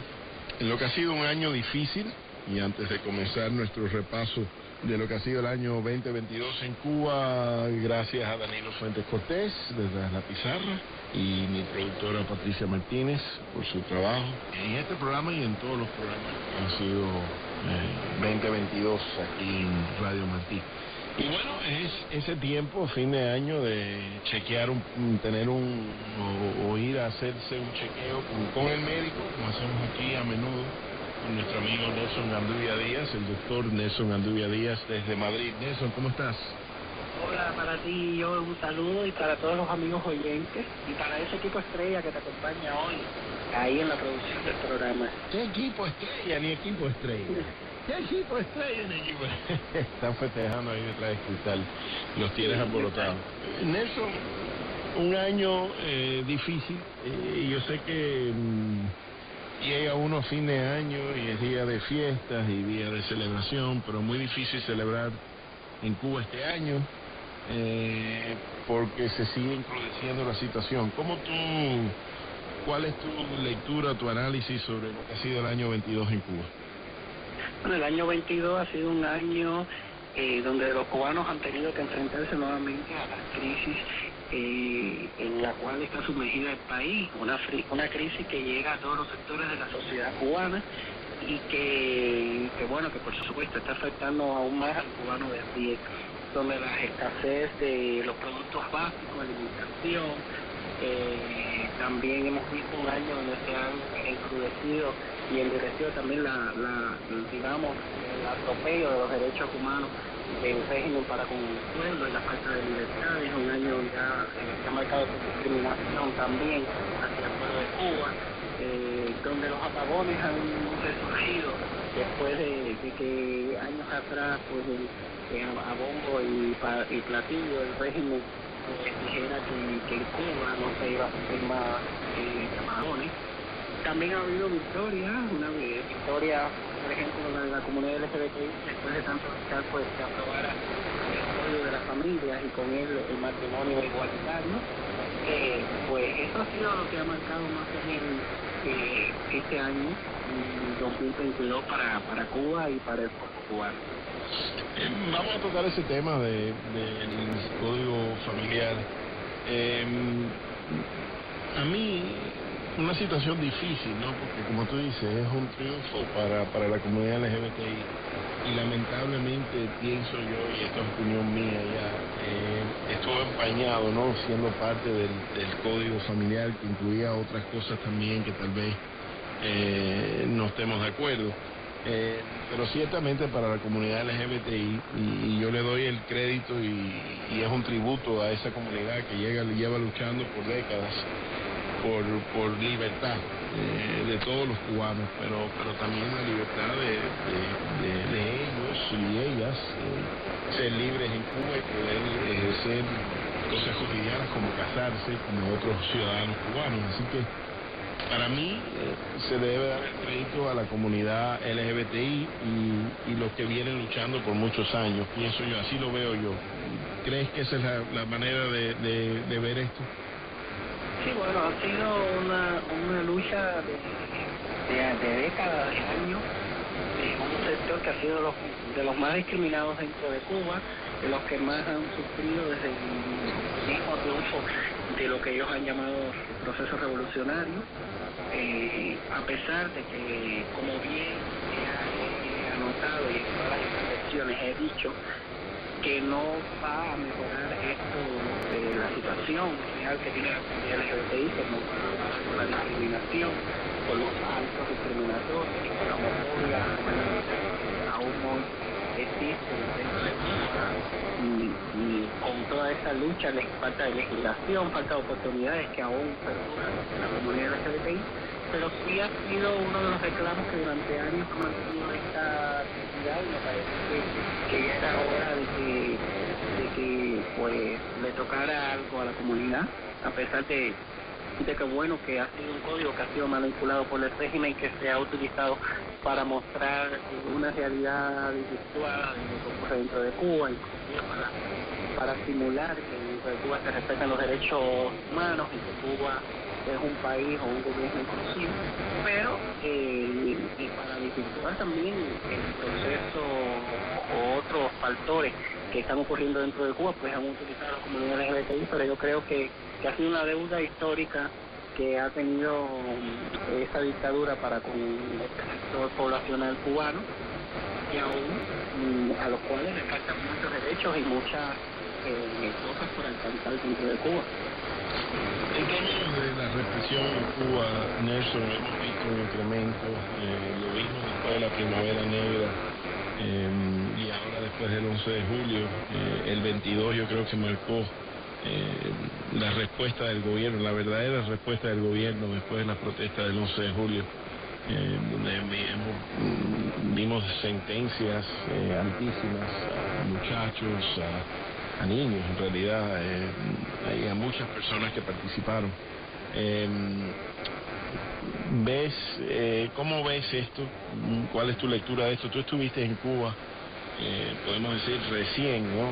Relativamente recién, y yo creo que ha dejado como una ola de desesperación. Además de la crisis económica, está la ola represiva esta. Coméntanos sobre eso.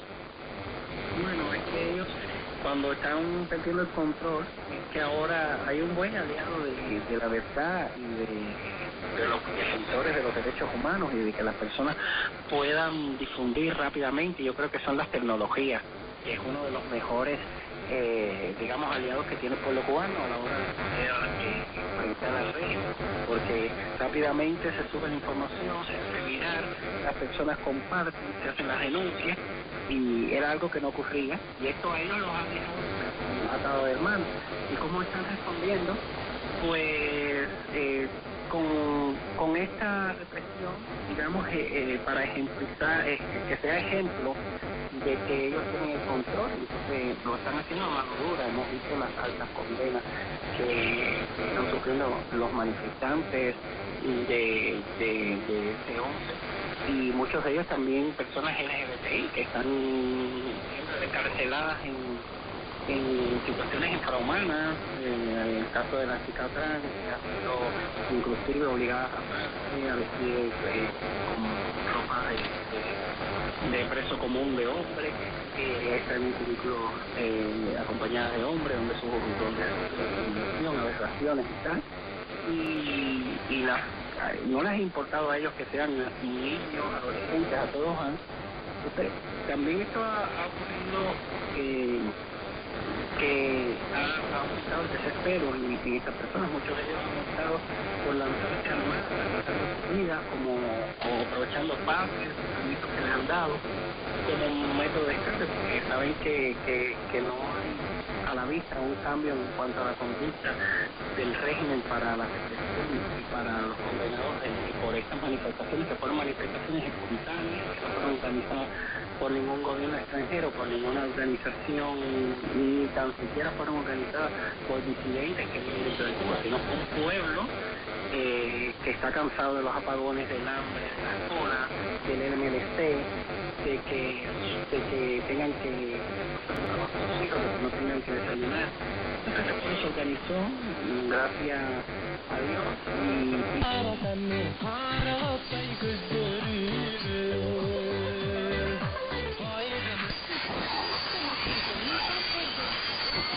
being slender and having narrow shoulders, a high waist, slender and narrow symmetrical face, and then it goes down to subject grease, which is 5, and it goes down to electronic mail, correo electrónico, gets to us real fast like that.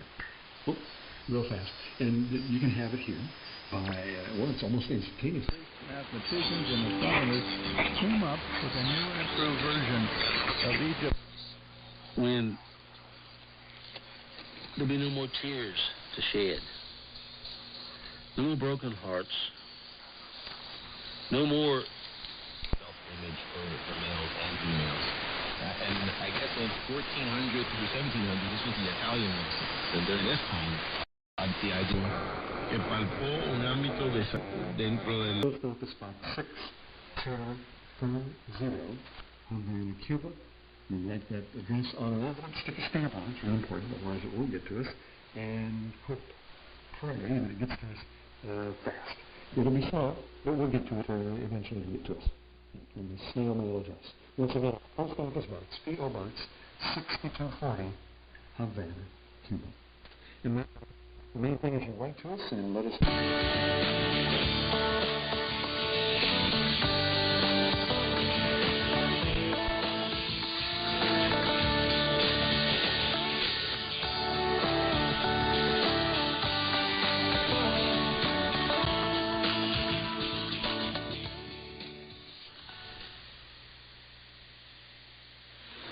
I'm in Ephesians chapter 6.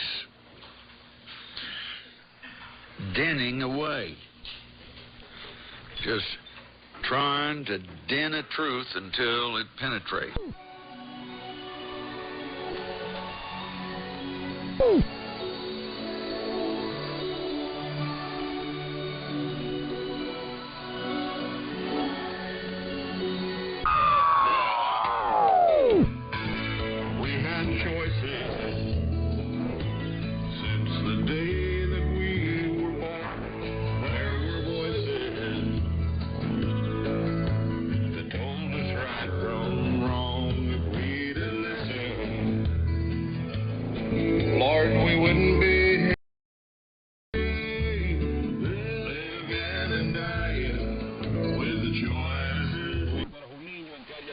¿Y quién fue tu primer entrenador?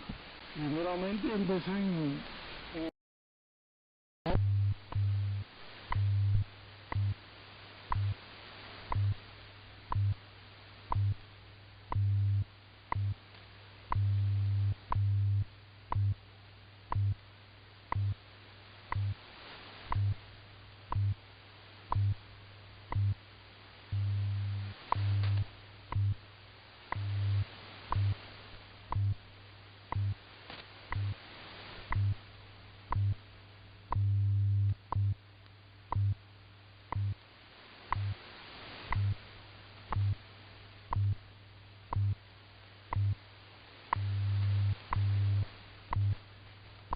At the tone, 1 hour, 44 minutes. Coordinated Universal Time.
in Boise, Meridian, or Nampa.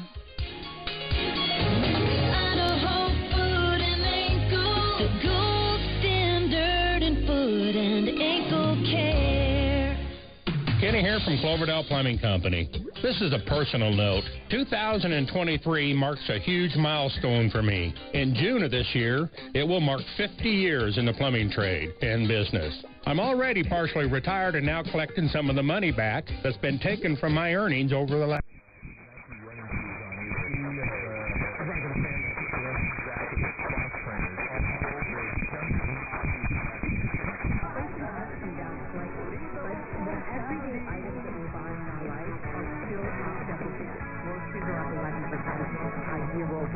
Household items that have been taken out, things that we can't avoid buying. The stadium, I've been 1,000 times, played hundreds of times, and to be in a position to spoil their playoff hopes is always a good position, something worth playing for. It'll be fun to go back there and play for those fans time. It's going to be a fun game, but it starts it with spoil their playoff hopes. That is a motivator.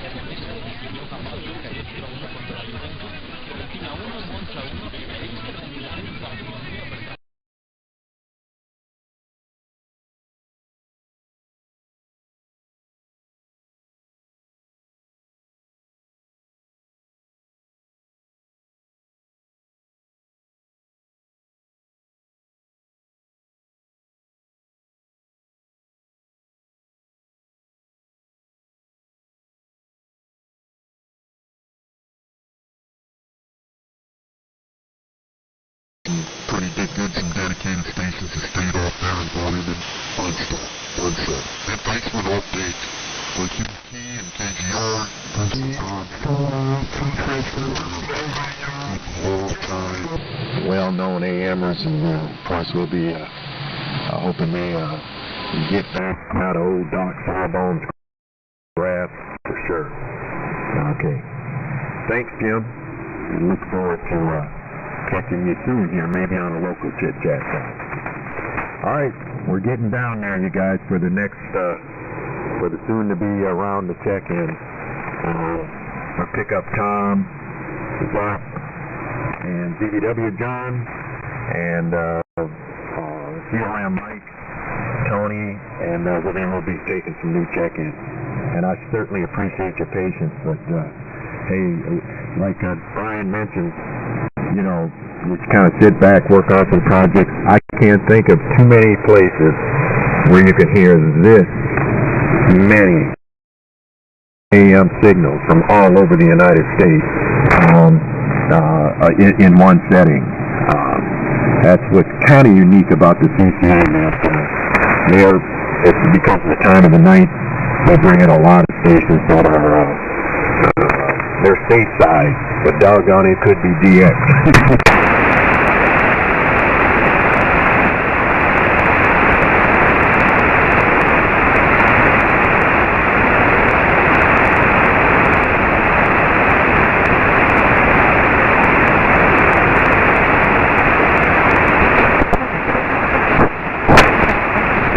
Para la liberación de Palestina y sus instituciones afiliadas como representantes legítimos y únicos del pueblo palestino. No obstante, otro golpe al futuro de Palestina llegó en noviembre, luego del triunfo electoral en Israel del bloque de ultraderecha.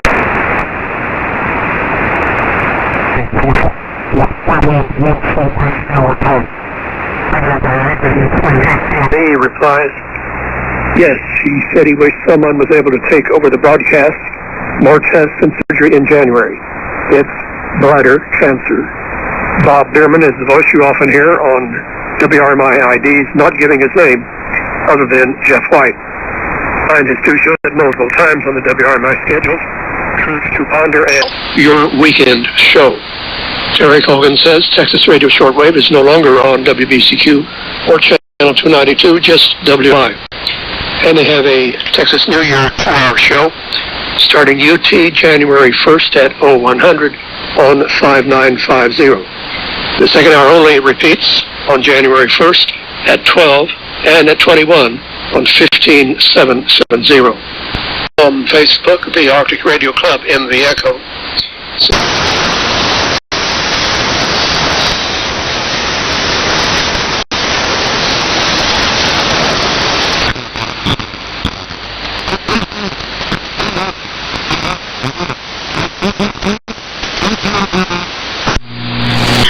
Yeah. Why don't you call tomorrow? Send it to me, please do. Okay. I won't put you on a list to receive a news magazine, but also I'll send the last teachings that I'm going to finish up on this week on the Interstate Radio. Jerry, here's my partner there. Man, and I want to thank you. Take a couple seconds here and thank Jerry for up the many years. He has provided us with a wonderful way to bring in the New Year's on 160 meters AM phone. With that Zapathon get together. This is good. This is good. How far up is me? One thing, yeah. Well, I'm about 2.5 hours north of Boston. I'm actually on my way up there right now. So.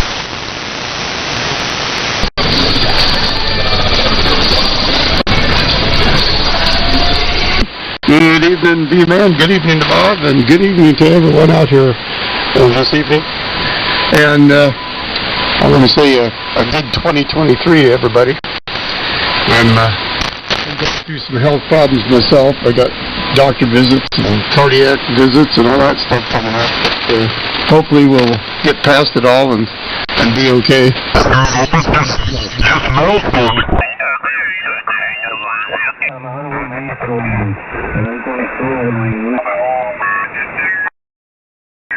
I was on 10 meter CW. Well, I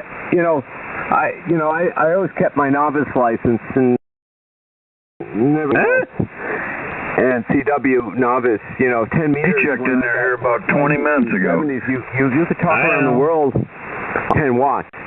And I guess when I got licensed, it was the peak of the sunspot, situation. And in that day, I grew up in New York City. And there was a place called Radio Row, which was, downtown.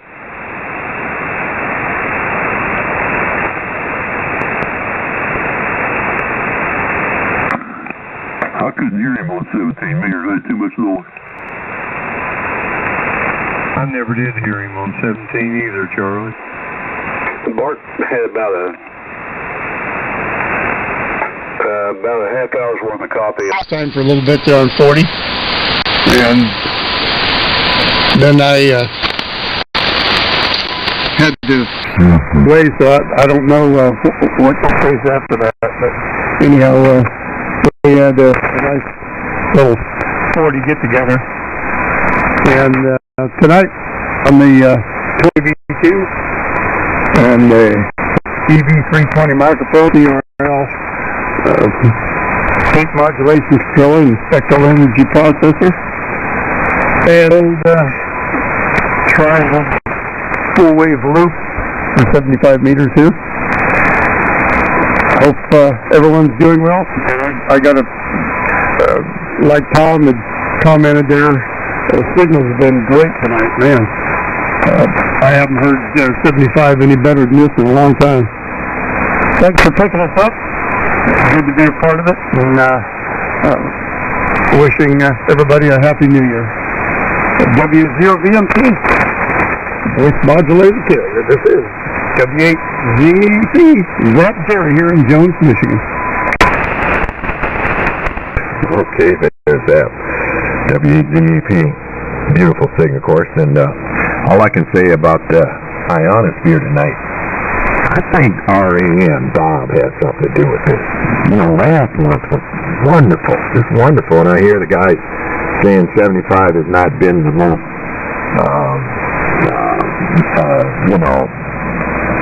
the most accompanying band for conditions.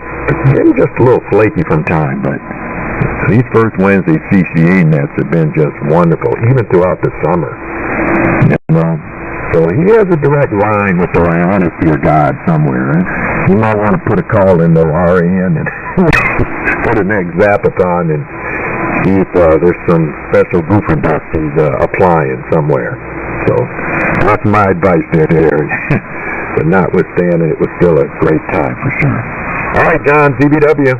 And then we're going to pick up COM Mike, JXN, and then new check-ins, if you guys are ready to go then. Let's go there, John. How you been? W0VMC. In the Wednesday Collins meeting, Whiskey Alpha 9 Zulu Bravo Whiskey. And by the way, Robert, your signal is so strong that it's 20 over on my meter on the HQ140X, which is all the way over, and I can hear you in my mod monitor too when I put the headphones on. So it's darn good signal. Hey, shout out to Jerry. Really enjoyed the Zapathon, and it's just one of those things that we just can't do without. So good time to go on the mile in Chicago. Running a super senior here at about 250 watts carrier and 800 PET. Microphone is a D104 with a DYY processor, HQ140X receiver. Matchbox is a MSJ Versapure, and it's all going into a inverted V at about 35 feet. And anyway, signals are great. Just everybody just blasting away in here, so just a really good time tonight. And it's just good to hear so many signals that bend the needle here on this. That's one thing, Robert. I'm glad you guys got more snow than we did, because I was all set. I got the snow plow on the pickup truck, and everything was ready to go. Went out and tried to do a little snow plowing, and the four-wheel drive went out of my pickup. So I said, this is not good. So I'm just hoping the snow stays up there so I can get it fixed. Back to that. W0VMC. This is WA9ZBW in the Whiskey Night Countdown. Whiskey 9, Whiskey 08. All right, we got you, Gary. Get you in here. W9, WOO. Yeah, fine business there, John. I got a few stories about the folks buying these new sleds, and a little agitating on my part when it's the beginning of February and we have no snow on the ground, you know. So let's just say I got paid back big time. I kind of learned to keep my mouth shut when there's no snow on the ground, and those guys with those new brand sleds are grumpy. They can't get them out there for sure. All right, Mike, COM, how you doing there on that beautiful transmitter? I think we will about have that thing wrapped up. Stand by, JXN. Go ahead, Mike. Okay, Robert. Thanks. And appreciate you picking me up. And hello to you and all the other great AM boat anchor ops out there tonight. A lot of boat anchors on. I'm hardly hearing a Flex radio. I don't think I've heard one come by yet. So pretty cool being. Anyway, about tonight, all I can say is big signals. Boy, it took me up third round here before I finally broke through. That was a tough wall of carriers there. And the other big news from Minnesota, of course, is big snows. Not snows. We have multiple big snows this year. So keeping us busy both here and up north. Yeah, I'm on the 4400 rig, Mosley by 813. Running an AF7 Elmac, got the exciter RF, and also for the audio trial connected 813. The audio chain's Shure 55F microphone I picked up from the pickers down in Nashville, and it's going into a ART voice channel, and that feeds the Schlockwood 200 and on out to the AF67. So that's the rundown on all that. That's that dipole. It's pretty low here, but you know it is. So that's about it. Yeah, the 4400 rig is done, and I just finished a Helicopter Defiant FX24, and then I brought that up to the North Woods Cabin station, and like it a lot, so that's going to stay, and the 4400 is going up there in the next couple of months. It's going to require a complete teardown, of course, to get this big monster in the back of my Dodge Ram and get it up there. But eventually it'll be up there. I just put two 40-volt outlets in the shack up there, so it's ready to go. Anyway, let's pick up the rest here. Hello to Tony, who's next, I guess, and thanks again for doing this, and Happy New Year. W0VMC, K0COM. Okay there. Thanks, Mike. Thanks for the participation in bringing that fine read on the air for everybody to hear. And I'm thinking at some point you'll have that on your QRZ page so the guys can take a look at it. The pictures I saw were nice work there. Nice commercial look to that thing. Excellent. All right there, Tony, W9JXN. Let's get you in the mix, and then we're going to be shifted over to some more check-in with Bob after we wrap it up with Tony. So how you doing there in the Dundee neighborhood? Go ahead. I am doing just great. I feel so good I can hardly feel myself. W0VMC. Tony and Dundee. Yeah, boy, I'll tell you what. It's been said over and over again. The signals are great tonight, and I almost turned on my ones and zeros, my flex radio, but I didn't. So I thought, well, signals are sounding pretty good, pretty stable, and I did check in with the little DX60 rig with the LMAC net earlier, and that was successful. So I thought, I'll try, I'm going to stick with the low power. So tonight I'm on my Viking Ranger 2, and that's going directly into the antenna, which is a center-fed dipole up about 50 feet, and listening on the 7584. And for a microphone, of course. And that's it. It's, I can't believe I haven't got into Roger there. And of course I called the demo phone again and paid the price. But then he put me in Skokie instead of Dundee, so even I guess. At any rate, great hearing all the signals. Super cool. And first, congratulations. What can I say? Everybody have a good evening, and next month, W0VMC and friends, and you can learn on W9JXN. Throw me in there somewhere, Robin. W9JMK.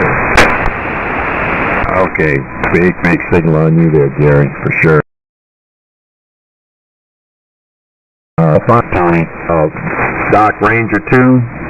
Oh, I thought I saw a good 20 over S9 here on a quick peek on the old S meter there. So there's no shame in your game tonight with that so-called flea power there. And of course you're another long withstanding member of this CCA get-together. And thank you for all you've done over the many years. My goodness. It just makes all this possible for sure. So thanks there, Tony. All right, Bob, here you go, partner. Here's your list of what I have so far before you grab some more. There's one that Jim in our W0NKL, he said there was a Roger, NI0R. And then there's another reload for Bob, K9EID. We got W9WOO, Gary, that checked in. And also Jerry there. I'm sure you've heard him. JMK Jerry. Now, Matt was out there, I think, KC0 PQW. But, I thought he said he was going to do a 73. But those are some top hitters for you there, Bob. And, of course, thank you for all you do, and thanks for coming back out here and sharing this net with us. And we always miss my partner, Bob. There's no doubt about it. All right. K4BKC. Yeah, it's a pleasure to say that call. And I hope you got those fill-ins there, Bob. W0BMC. Victor Echo W0BMC in the first Wednesday CCA net. This is K4BKC, Bob, in Columbia, Tennessee. Well, Robert, it's good to be back. I tell you, this is the best net, most cordial bunch of folks. But I won't waste a lot of time. I surely am glad to be back. Feeling better. Well, let's see if I can raise Roger over there near Kansas. N0R. This is K4BKC in the first Wednesday CCA net. BKC and Wednesday CCA net. Good evening from N0R, Roger, in St. Joe, Missouri, North Kansas City, the home of the Pony Express. Well, I want to say thanks for Jim for giving me a leg up here tonight. Jim's a great friend for a long time. We talk most every morning. Down 3875, so I'm glad to hear him on tonight. He who is on is making a 30 over signal into this part of the Midwest tonight. That means everybody. It's really great to hear the sound as we start the new year off. Okay, I won't keep it very long because I know we got a lot of folks to get in here. So thanks for letting me in. And the Collins here for the guy with the 75 AC receiver. And the Pat on the DYY, Super Senior, throttled back to 130 watt carrier tonight. It's about a 781 microphone. Into metric 5. And on to the DYY on a maxi tuner. And plus a dipole at about 35 feet. Doing okay here with 34 degrees and only a little bit of snow during the day today. And so feeling pretty blessed considering what I'm hearing about weather reports elsewhere. Not only the snow, but the storms and the rains and the floods. But anyway, thanks for letting me in this evening, and it's a pleasure to hear all the voices, some familiar, most new, and hearing all the great equipment. Thanks for picking me up, Bob. Appreciate it very much. You guys, I'm glad you're feeling better and back to business here too. So, thanks again. See you soon. K4BKC, CCU tonight. We're planning for that month. This is NI01. Cemetery. The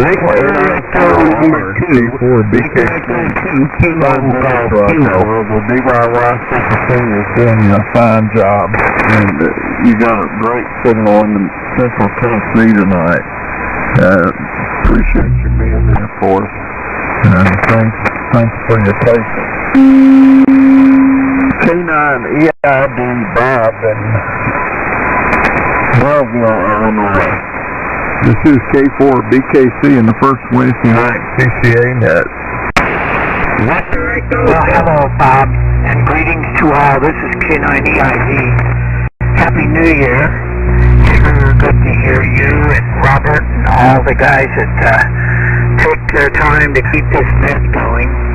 We're happy to be here, been listening all along, and I don't think I've seen anything under about 20 over 9 on the 75A4. I'm on a new radio. Got a new year. Might as well have a new radio. This is a Harvey Wells T90. I've had it about a month or so, And what a marvelous little piece of engineering they did. I've been hunting for one for several years, and I finally found one, and it's in pristine condition. Working good. I hope it sounds okay. Driving a pair of 3500s. But we're doing well here, having a lot of fun, and looking forward to a better year. All of us have probably had the COVID nonsense, but hopefully that'll go away. So, thanks so much. Thanks for keeping it going. And hi to all my friends. Tony, I've heard you several times, and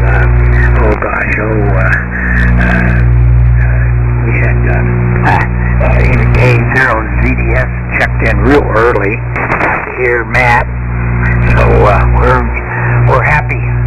Things are good, and hope everybody's having some good health. That's the main thing. Not fun when you're not healthy.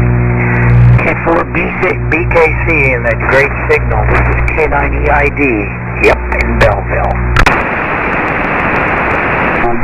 K9EID, Belleville. This is K4BKC and Personal NCCCA net. Well, Bob, K90 is making plenty of sure, always a pleasure hearing y'all, and maybe we'll see you at a Hamfest soon.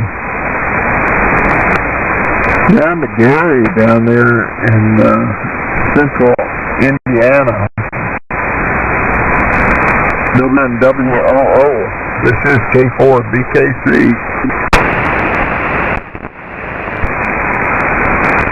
Okay, K4BKC is 5 minutes. Took me a whole year. All last year I didn't pull up. I was having so much fun with it. It helped me engineer, and he engineered it, and we talked about it. We went over some math, and I got it home last year and tuned it up all the way to 40 meters and to meters, and that's a little fun. But I knew why I had to move some stuff around.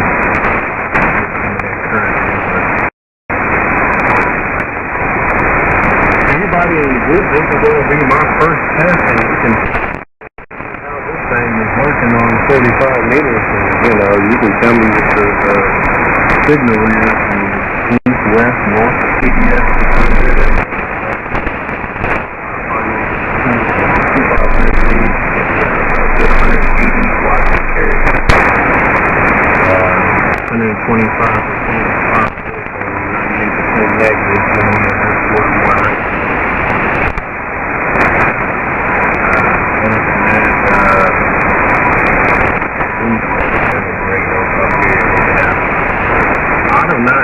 Where the hell my signal? I got a chance. This is the first night I got a chance to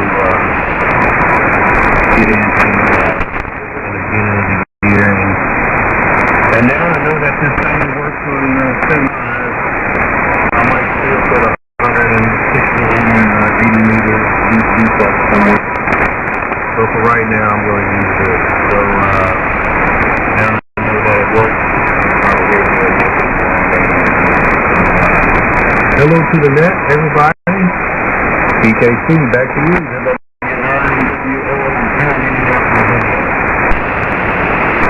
W9WOO in Indiana. Well, 180 watts is making a good showing for you guys. And every word sounding good.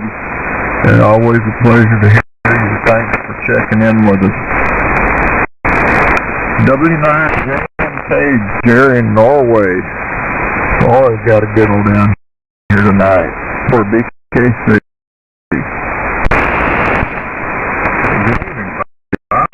BKC.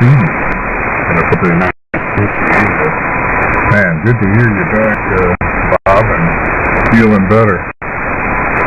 Good to hear those phones coming from your direction, no doubt. And Gary. Not the greatest conditions coming in this way. F9 to 10 over, but very nice.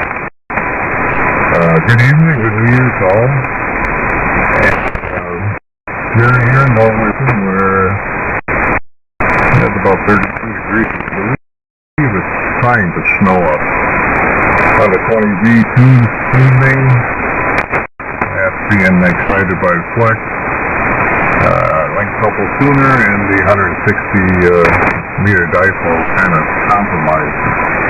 Lost its support and drops down to a branch below it, and I haven't had a chance to get up there to straighten it out. But the first chance, I'll be up there. Okay, Bob. Thanks for running the net. Sounding great down here. We'll catch you next time around. So back to your way. K4BKC and the CCA and that W9 JMK. Okay, K4BKC. Well, the 20V2 is just floating down here in Central Tennessee tonight. It's sounding marvelous. Well, they said Matt was out there somewhere, and I don't have Matt's call down. Matt, if you're there, give me your call. And I know I should know it, but if you're there, give me a call. This is K4BKC and the first Wednesday CCA net.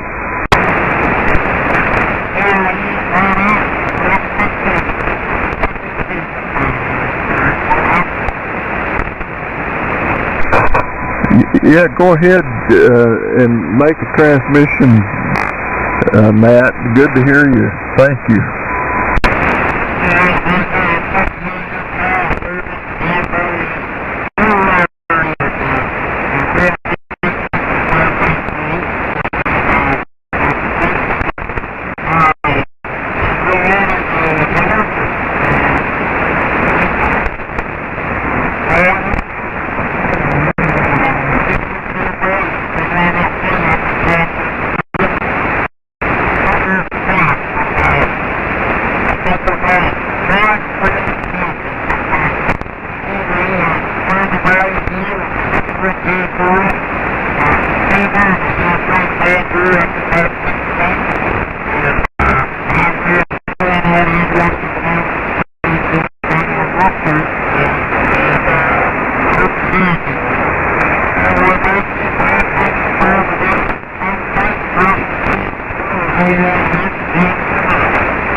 Sounds like a wonderful place to be. KD0EZS, K4BKC.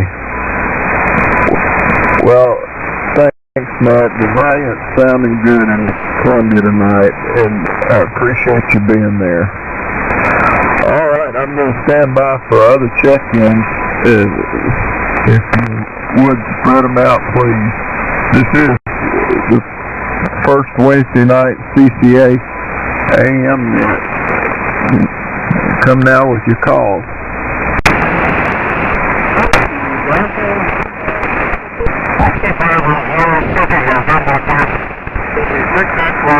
Kilo 6 X-ray Yankee Zulu.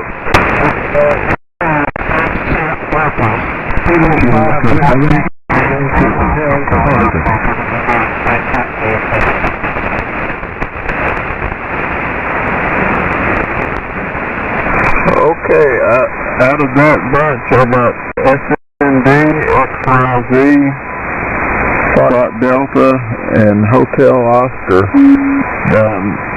Who did I leave out? Radio Alpha 30ARA.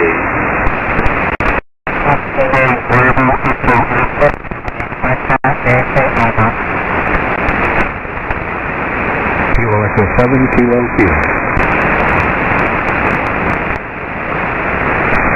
Okay, I think I got everyone except the last call.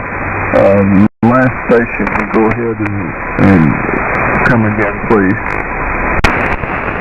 Bob, it's KE7KK, Kilo Echo 7 Kilo Kilo, South Dakota.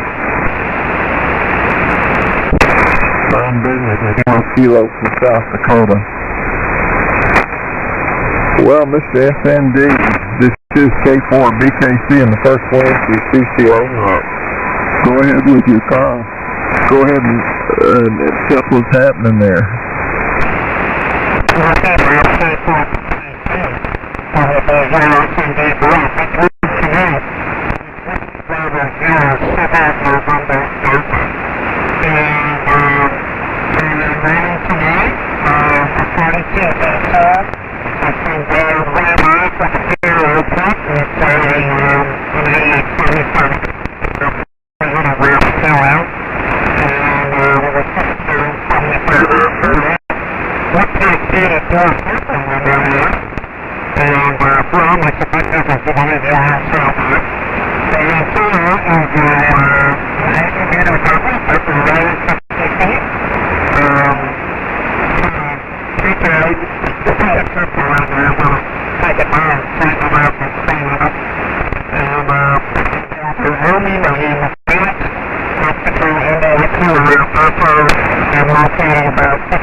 K4BKC, fine business mode.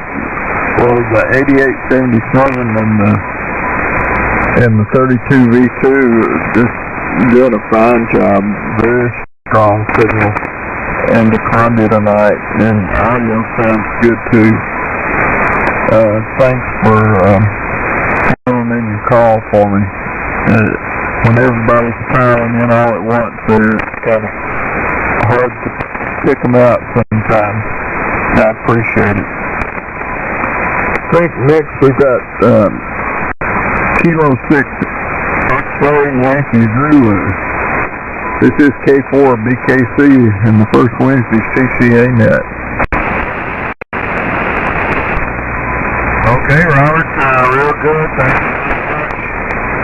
K4BKC, this is Kilo 6 X-Ray Yankee Zulu. Well, we're located just north of Tulsa, Oklahoma. And the name is Dave, in case anyone has forgotten. I haven't been on very much, so more than likely you haven't forgotten. Thank you, Bob. I'm sure you're feeling good enough to get here. And take care of yourself and keep that bug away from you, you know. Well, everybody's right. The signals in here are just fantastic. They just really are. The band is really quiet. I'm not hearing any noise. And I do believe I have heard every single station. Not all of them as loud as you are, Bob, but only loud and copy, that's for sure. Jim,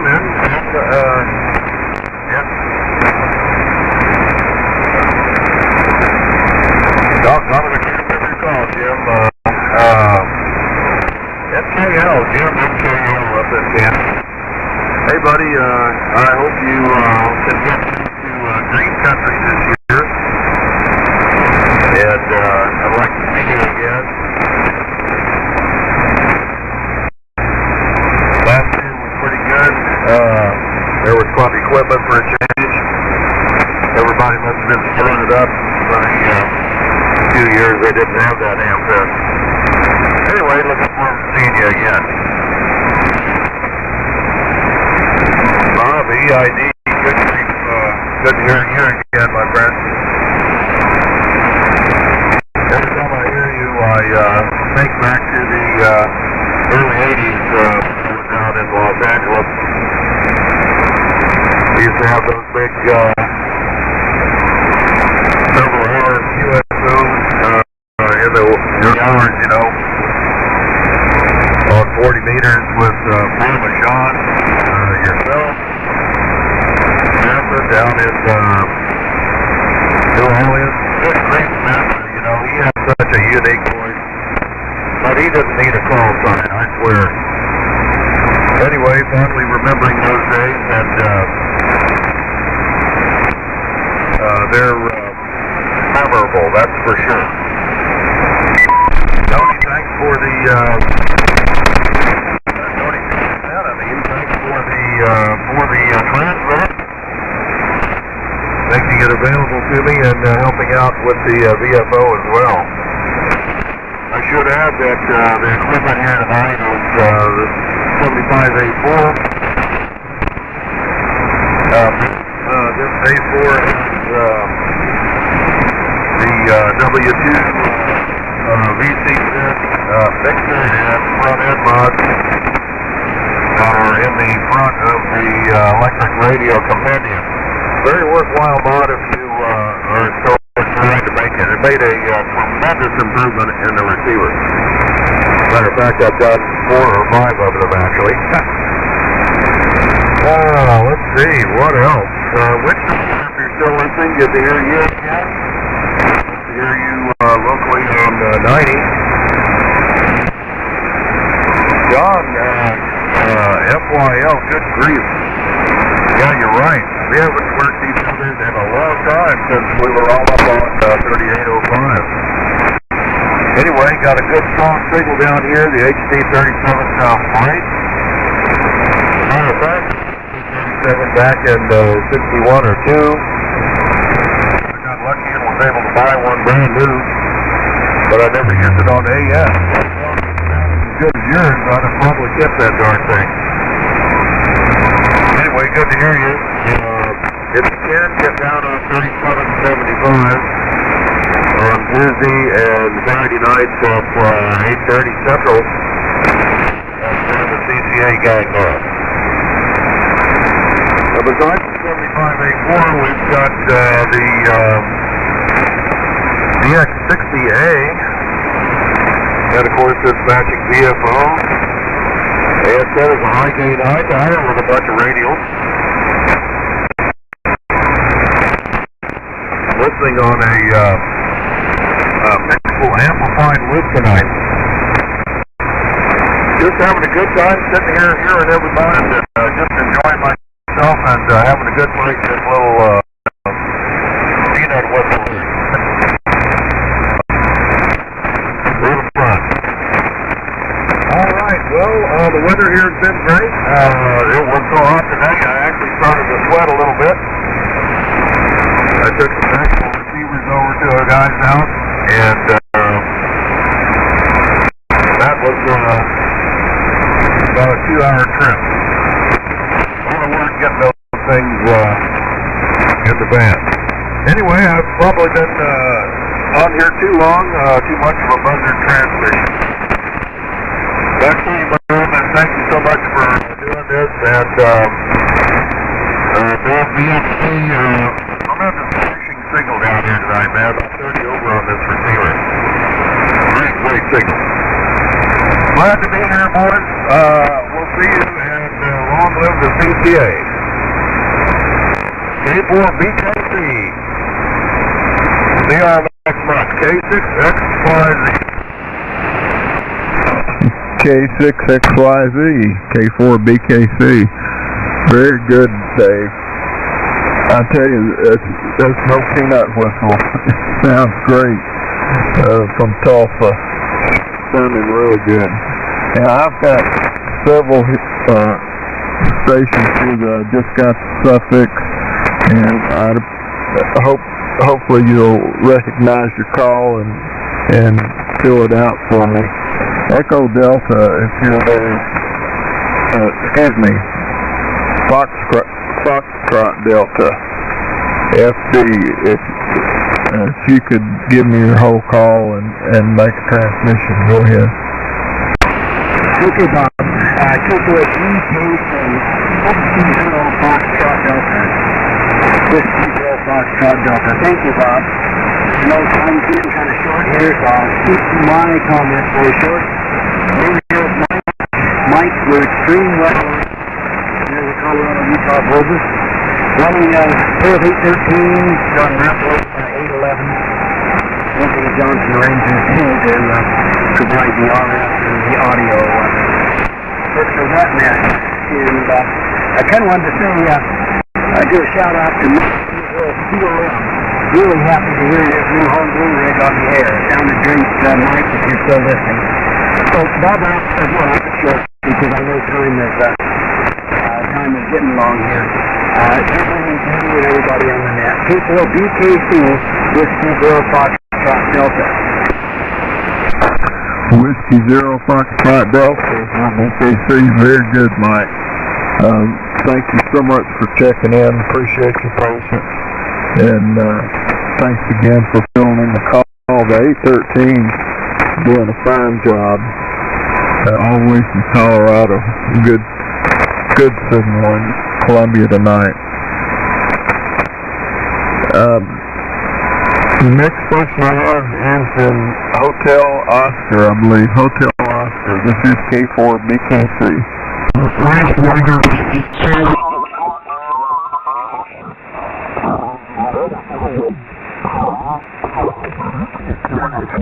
The angle. Is that basically the type you got, John? No, Lou, I'll explain. Let me get John in here, because I think he wants to go, so let's just see if he wants to go or if he wants to hang out, so he's not waiting for us to talk about all of this stuff. John, are you hanging out, or are you saying 73s? Go ahead. Yeah, I'm going 73s. Good night, guys.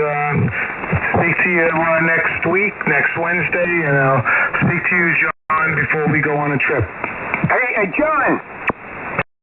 Yeah, go ahead, George. When I sent you the Christmas card email, 'tis the season, did you notice the anomaly in the upper corner? I think I did, but I have to find the damn card again. So much stuff going on here, things get moved around. Let me take a quick look and I'll get back to you in a couple of minutes. Yeah, okay. No, I did that. It took a lot of work, and I just share it with you guys. Lou got it, but anyhow, I'll pass it back to 82JA, KD2FIU in the group. Yeah, okay, George. Yeah, I think there was something, but I got to be honest, I forgot what it was. But now that you mentioned there was some creativity involved, I think I did notice something. But I will check. I will check. Not right now, because I got to spin around in the chair and all of that nonsense, you know. But I'll check it, and I'm sure it'll come right back to me as soon as I see it. Go ahead. It definitely will. Okay, all right, very good. Anyway, Lou, to answer your question, no, I didn't get a laser. I was looking for something that I could just shoot a laser beam on it. But I'm still learning a little bit about these range finders. That's what they call them, and they're all different. Some of them, like Steve said, they're not lasers, they're optical, and you can pick 2 points, but the 2 points have to be visible in the viewfinder and line up with certain reticle lines. And from what I read, for the approximate height of the limb I'm trying to gauge, I would have to be about 100 feet away to get that to work. To get the sight picture I need. I can't do that because I got fences. My property's only 75 feet wide, and I got a bunch of obstacles in the way. So what I opted to do, now I got to see exactly what the reticle looks like when I look through it. And it's got a calibration function on it, you know, and another adjustment for vertical, which I don't know exactly what that is unless it's 2 images and you got to move them so they're together at a known distance to calibrate the whole thing. But, you know, it was inexpensive. It's used by hunters. I see guys using it for other things. But I'm pretty sure, you know, if you're trying to measure distance, it's measuring distance along the horizon. It's made for like targeting a deer or something, or you know, a tree or a rock to gauge how far things are, you know, for hunting when you take your shot, you know, because the gun has a trajectory, you know, it's not flat, it's not a straight line, and all this other stuff. But I think if I lay down on the ground under the branch and look up at the branch, I think I'm going to get a good straight line distance. I think that's all this thing can measure. It's not a $300 laser thing, you know.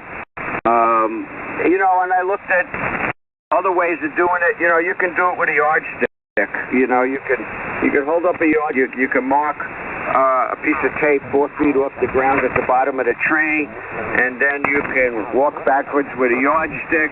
And when that 4 feet off the ground distance becomes 1 inch on your yardstick through your eye, then you can look up and see how many inches to the top of the tree or the branch, and then you multiply by the number of inches times 4 feet, you know.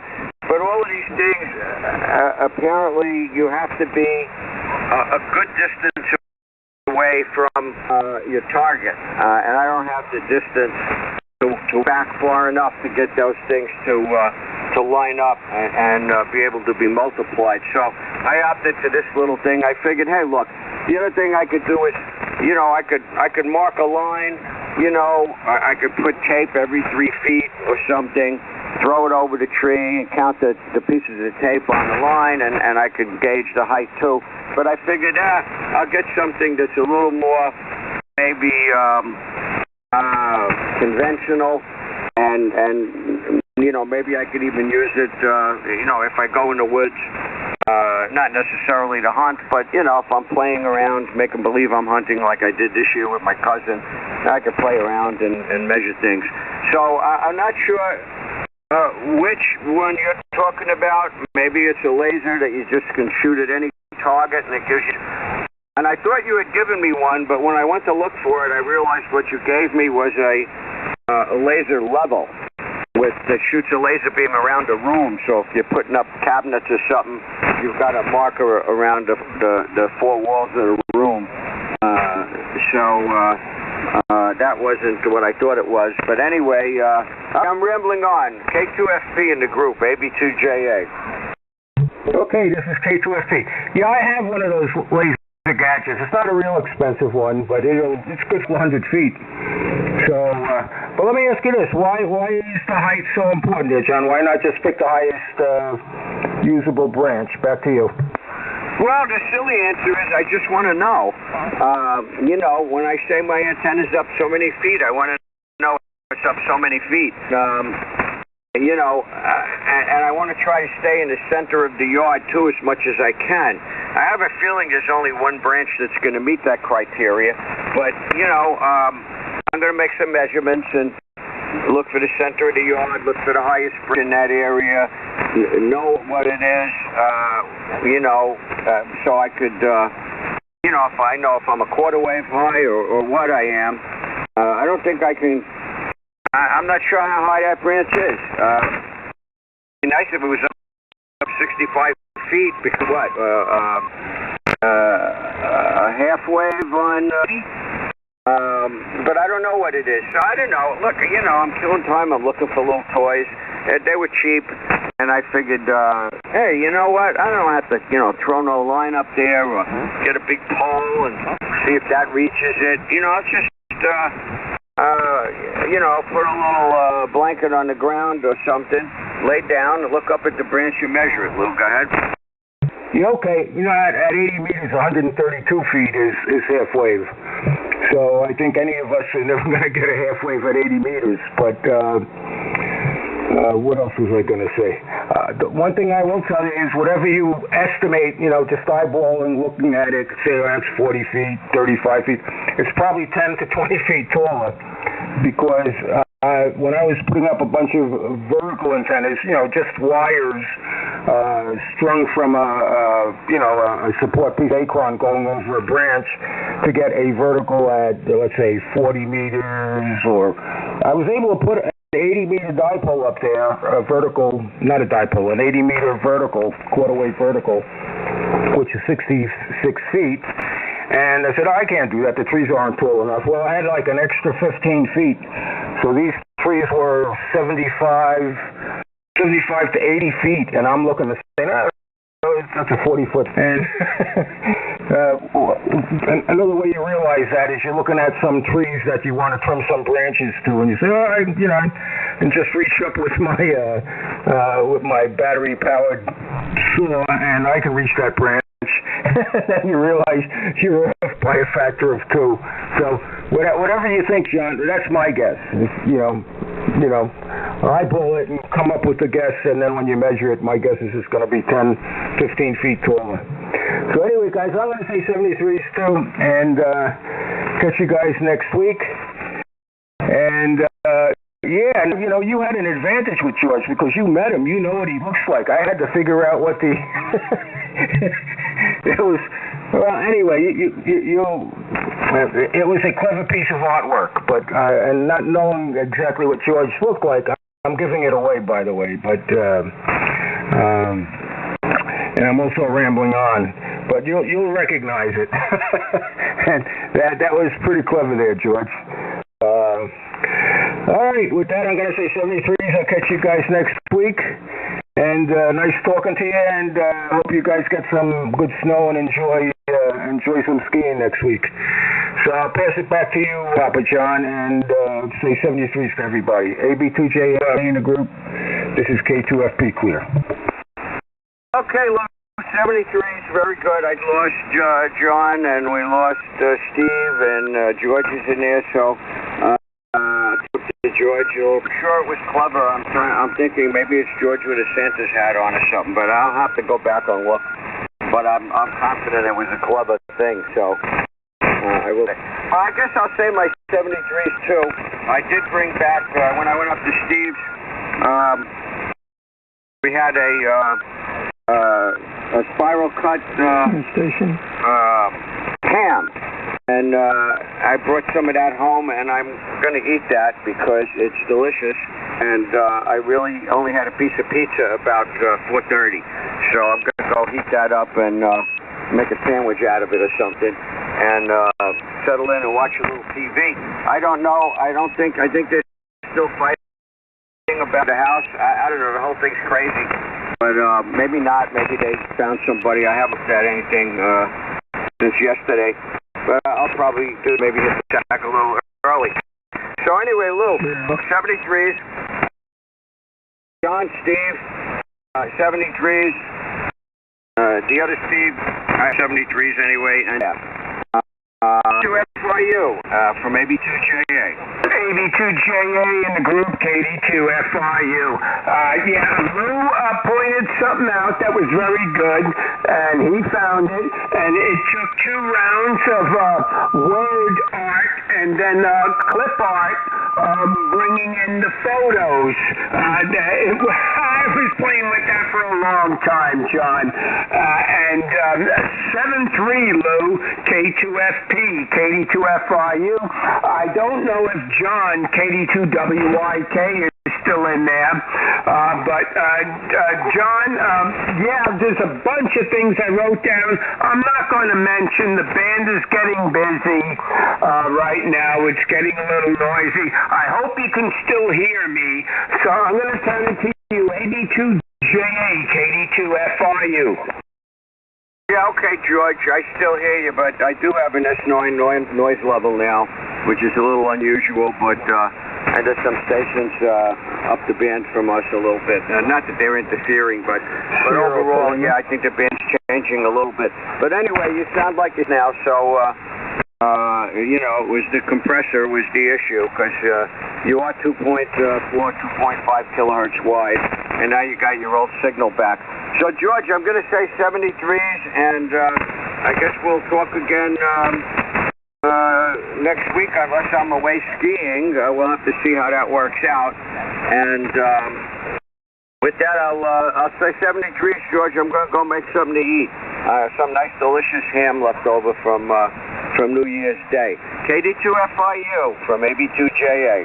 AB2JA, I like the Smithfield ham. I gotta talk to you real quick. I'm gonna say 73QRM. Mike. QRM. Okay, I hope they're not stepping on me. But all right, George. Have a good night. We'll talk again soon, and I will look at your card. AB2JA QRT. See you, Uncle. Okay, John. Very good. Happy New Year to you. KD2FIU is clear. Okay, Canada Station copy. W4SAL. Okay, did you want to take the frequency? You copy. Whiskey 4, Sierra Alpha Lima.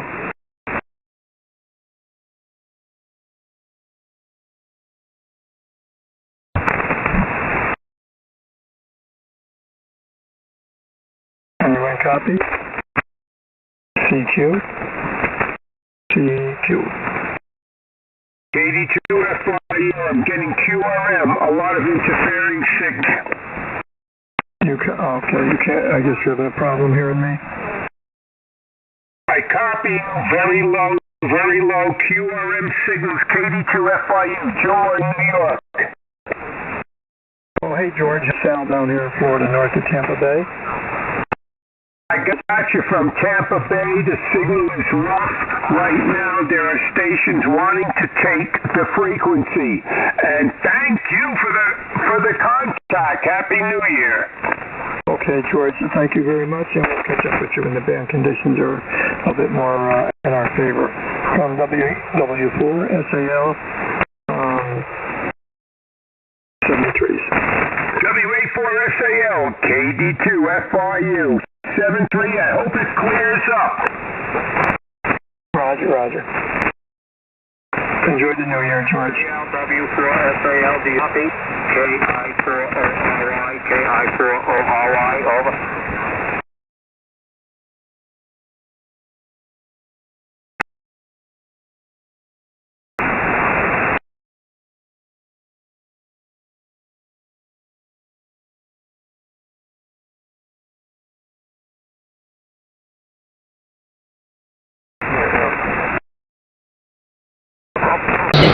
To be delivered completely and not to turn back. Oración. Dios nuestro. At the risk of being cruel, there must be 50 ways to leave your lover. Y muchos de ellos ya se han recuperado porque al desaparecer la causa, desaparecieron los síntomas. Muchos han recuperado.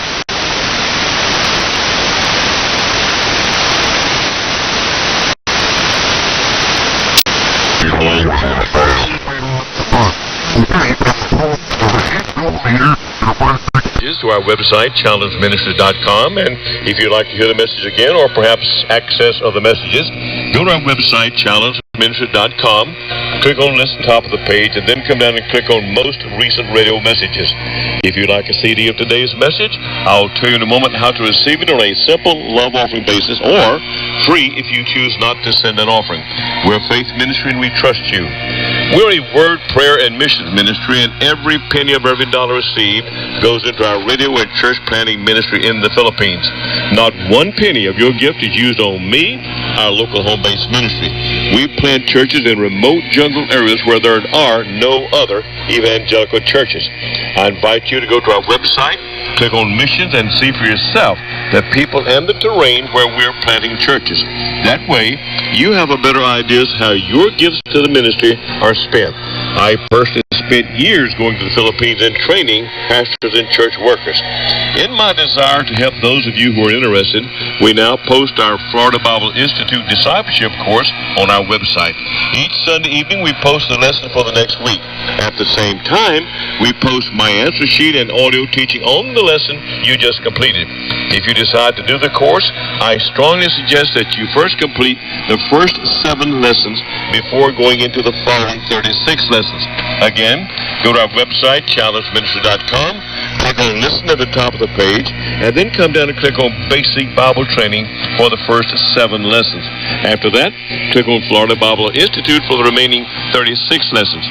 You may want to consider doing this alone or as a family, or if you received your today's message, please call us at area code 904-880-3500, or you can write us at Challenge Ministries, Post Office Box 56456, Jacksonville, 32241. This contact information is also available on our website, challengeministry.com. Again, thanks to our radio congregation for your prayers and your support. And until we meet like this again, be blessed.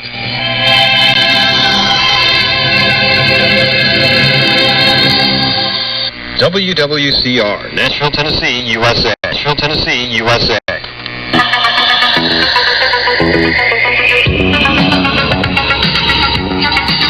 Waging war on corruption. It's Alex Jones.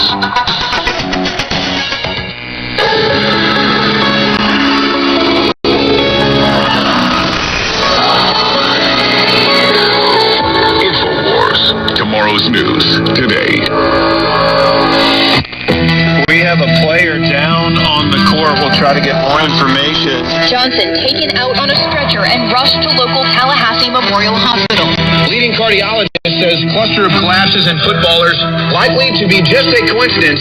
A terrible coincidence at that, but just a coincidence. One of their high school football players died. 17-year-old Everest Romney got his vaccine shot, and that is when doctors found out he had 2 blood clots inside his brain.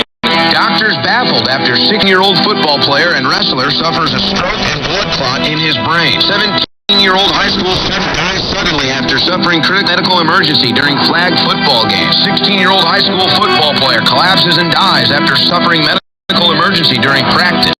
Sam baffled by the sudden and unexplained death of a 16-year-old Stanford high school football player. Buffalo Bills safety DeMar Hamlin in critical condition after collapsing on the field during he was administered CPR before being taken away in an ambulance. 12-year-old Jason Kidd collapsed during warm-ups at basketball practice. He died a short time later. A South Carolina high school football player has died after collapsing at football practice. Isaiah Turner died yesterday following a, quote, sudden catastrophic medical event. 17-year-old Philip Laster Jr. collapsed while practicing football on Monday. A 16 student from West Catholic Preparatory High School collapsed while warming up for a scrimmage in Chester County. 2 young athletes, the latest to die suddenly. Prominent cardiologist tie alarming trend to COVID shots. The hardest thing was I let him get that shot. So, ladies and gentlemen, once again, we emphasize here. We emphasize what we already know with all the young athletes that have died from cardiac problems directly related to the COVID-19 vaccine. The number one side effect being foot-long. We know all of this about the COVID-19 vaccine. They continue to promote it. We ask a legitimate question. Was a young NFL player's cardiac arrest on the football field due to his status, and the entire establishment freaks out and panics? Now, they wanted your vaccine status for you to go eat at a restaurant. They wanted to know your vaccine status. They wanted to know your vaccine status to go to a ball game. God forbid you want to know if DeMar Hamlin had received the COVID-19 vaccine. Now, in my opinion, I think that's his private business. And I don't want to become like the medical fascists that were fighting by saying, no, you tell me your vaccine status. I don't want to become like that. But fair is fair. And also, I'm the one that even gets a positive story in Raw Story, if you can believe that. Raw Story writing a positive piece on me because I'm the one saying that the hit is what caused the cardiac event on the field, and the vaccine may have made a bad situation worse, we don't know, we may never know, I don't know Hamlin's vaccine status. I still believe that. I'm listening to Harrison Smith today. He disagrees. He's much more in consideration that the vaccine caused the thing. We're not a cult here.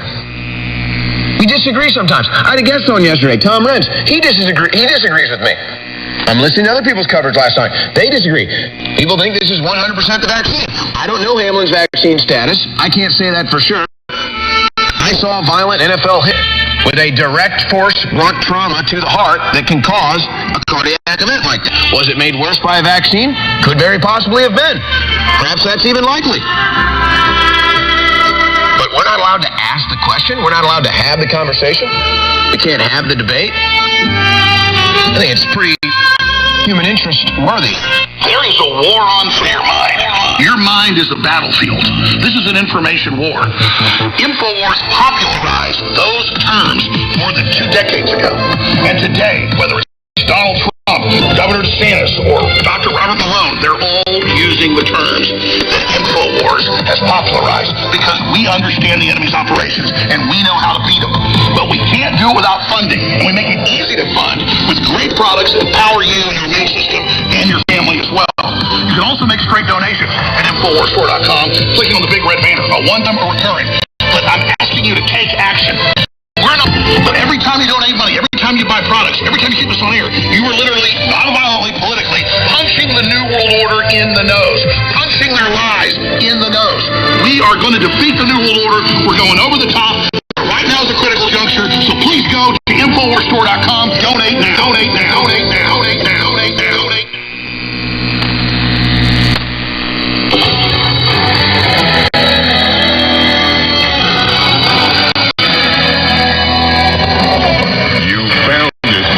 Tip of the spear. It is the Alex Jones Show. Owen Schroyer. If you take life, you'll know what you did. Ladies and gentlemen, it is Wednesday, January 4th, 2023. This is the Alex Jones Show. Owen Schroyer sitting in for Alex. And the conversation goes on when it comes to the NFL player collapsing on the field.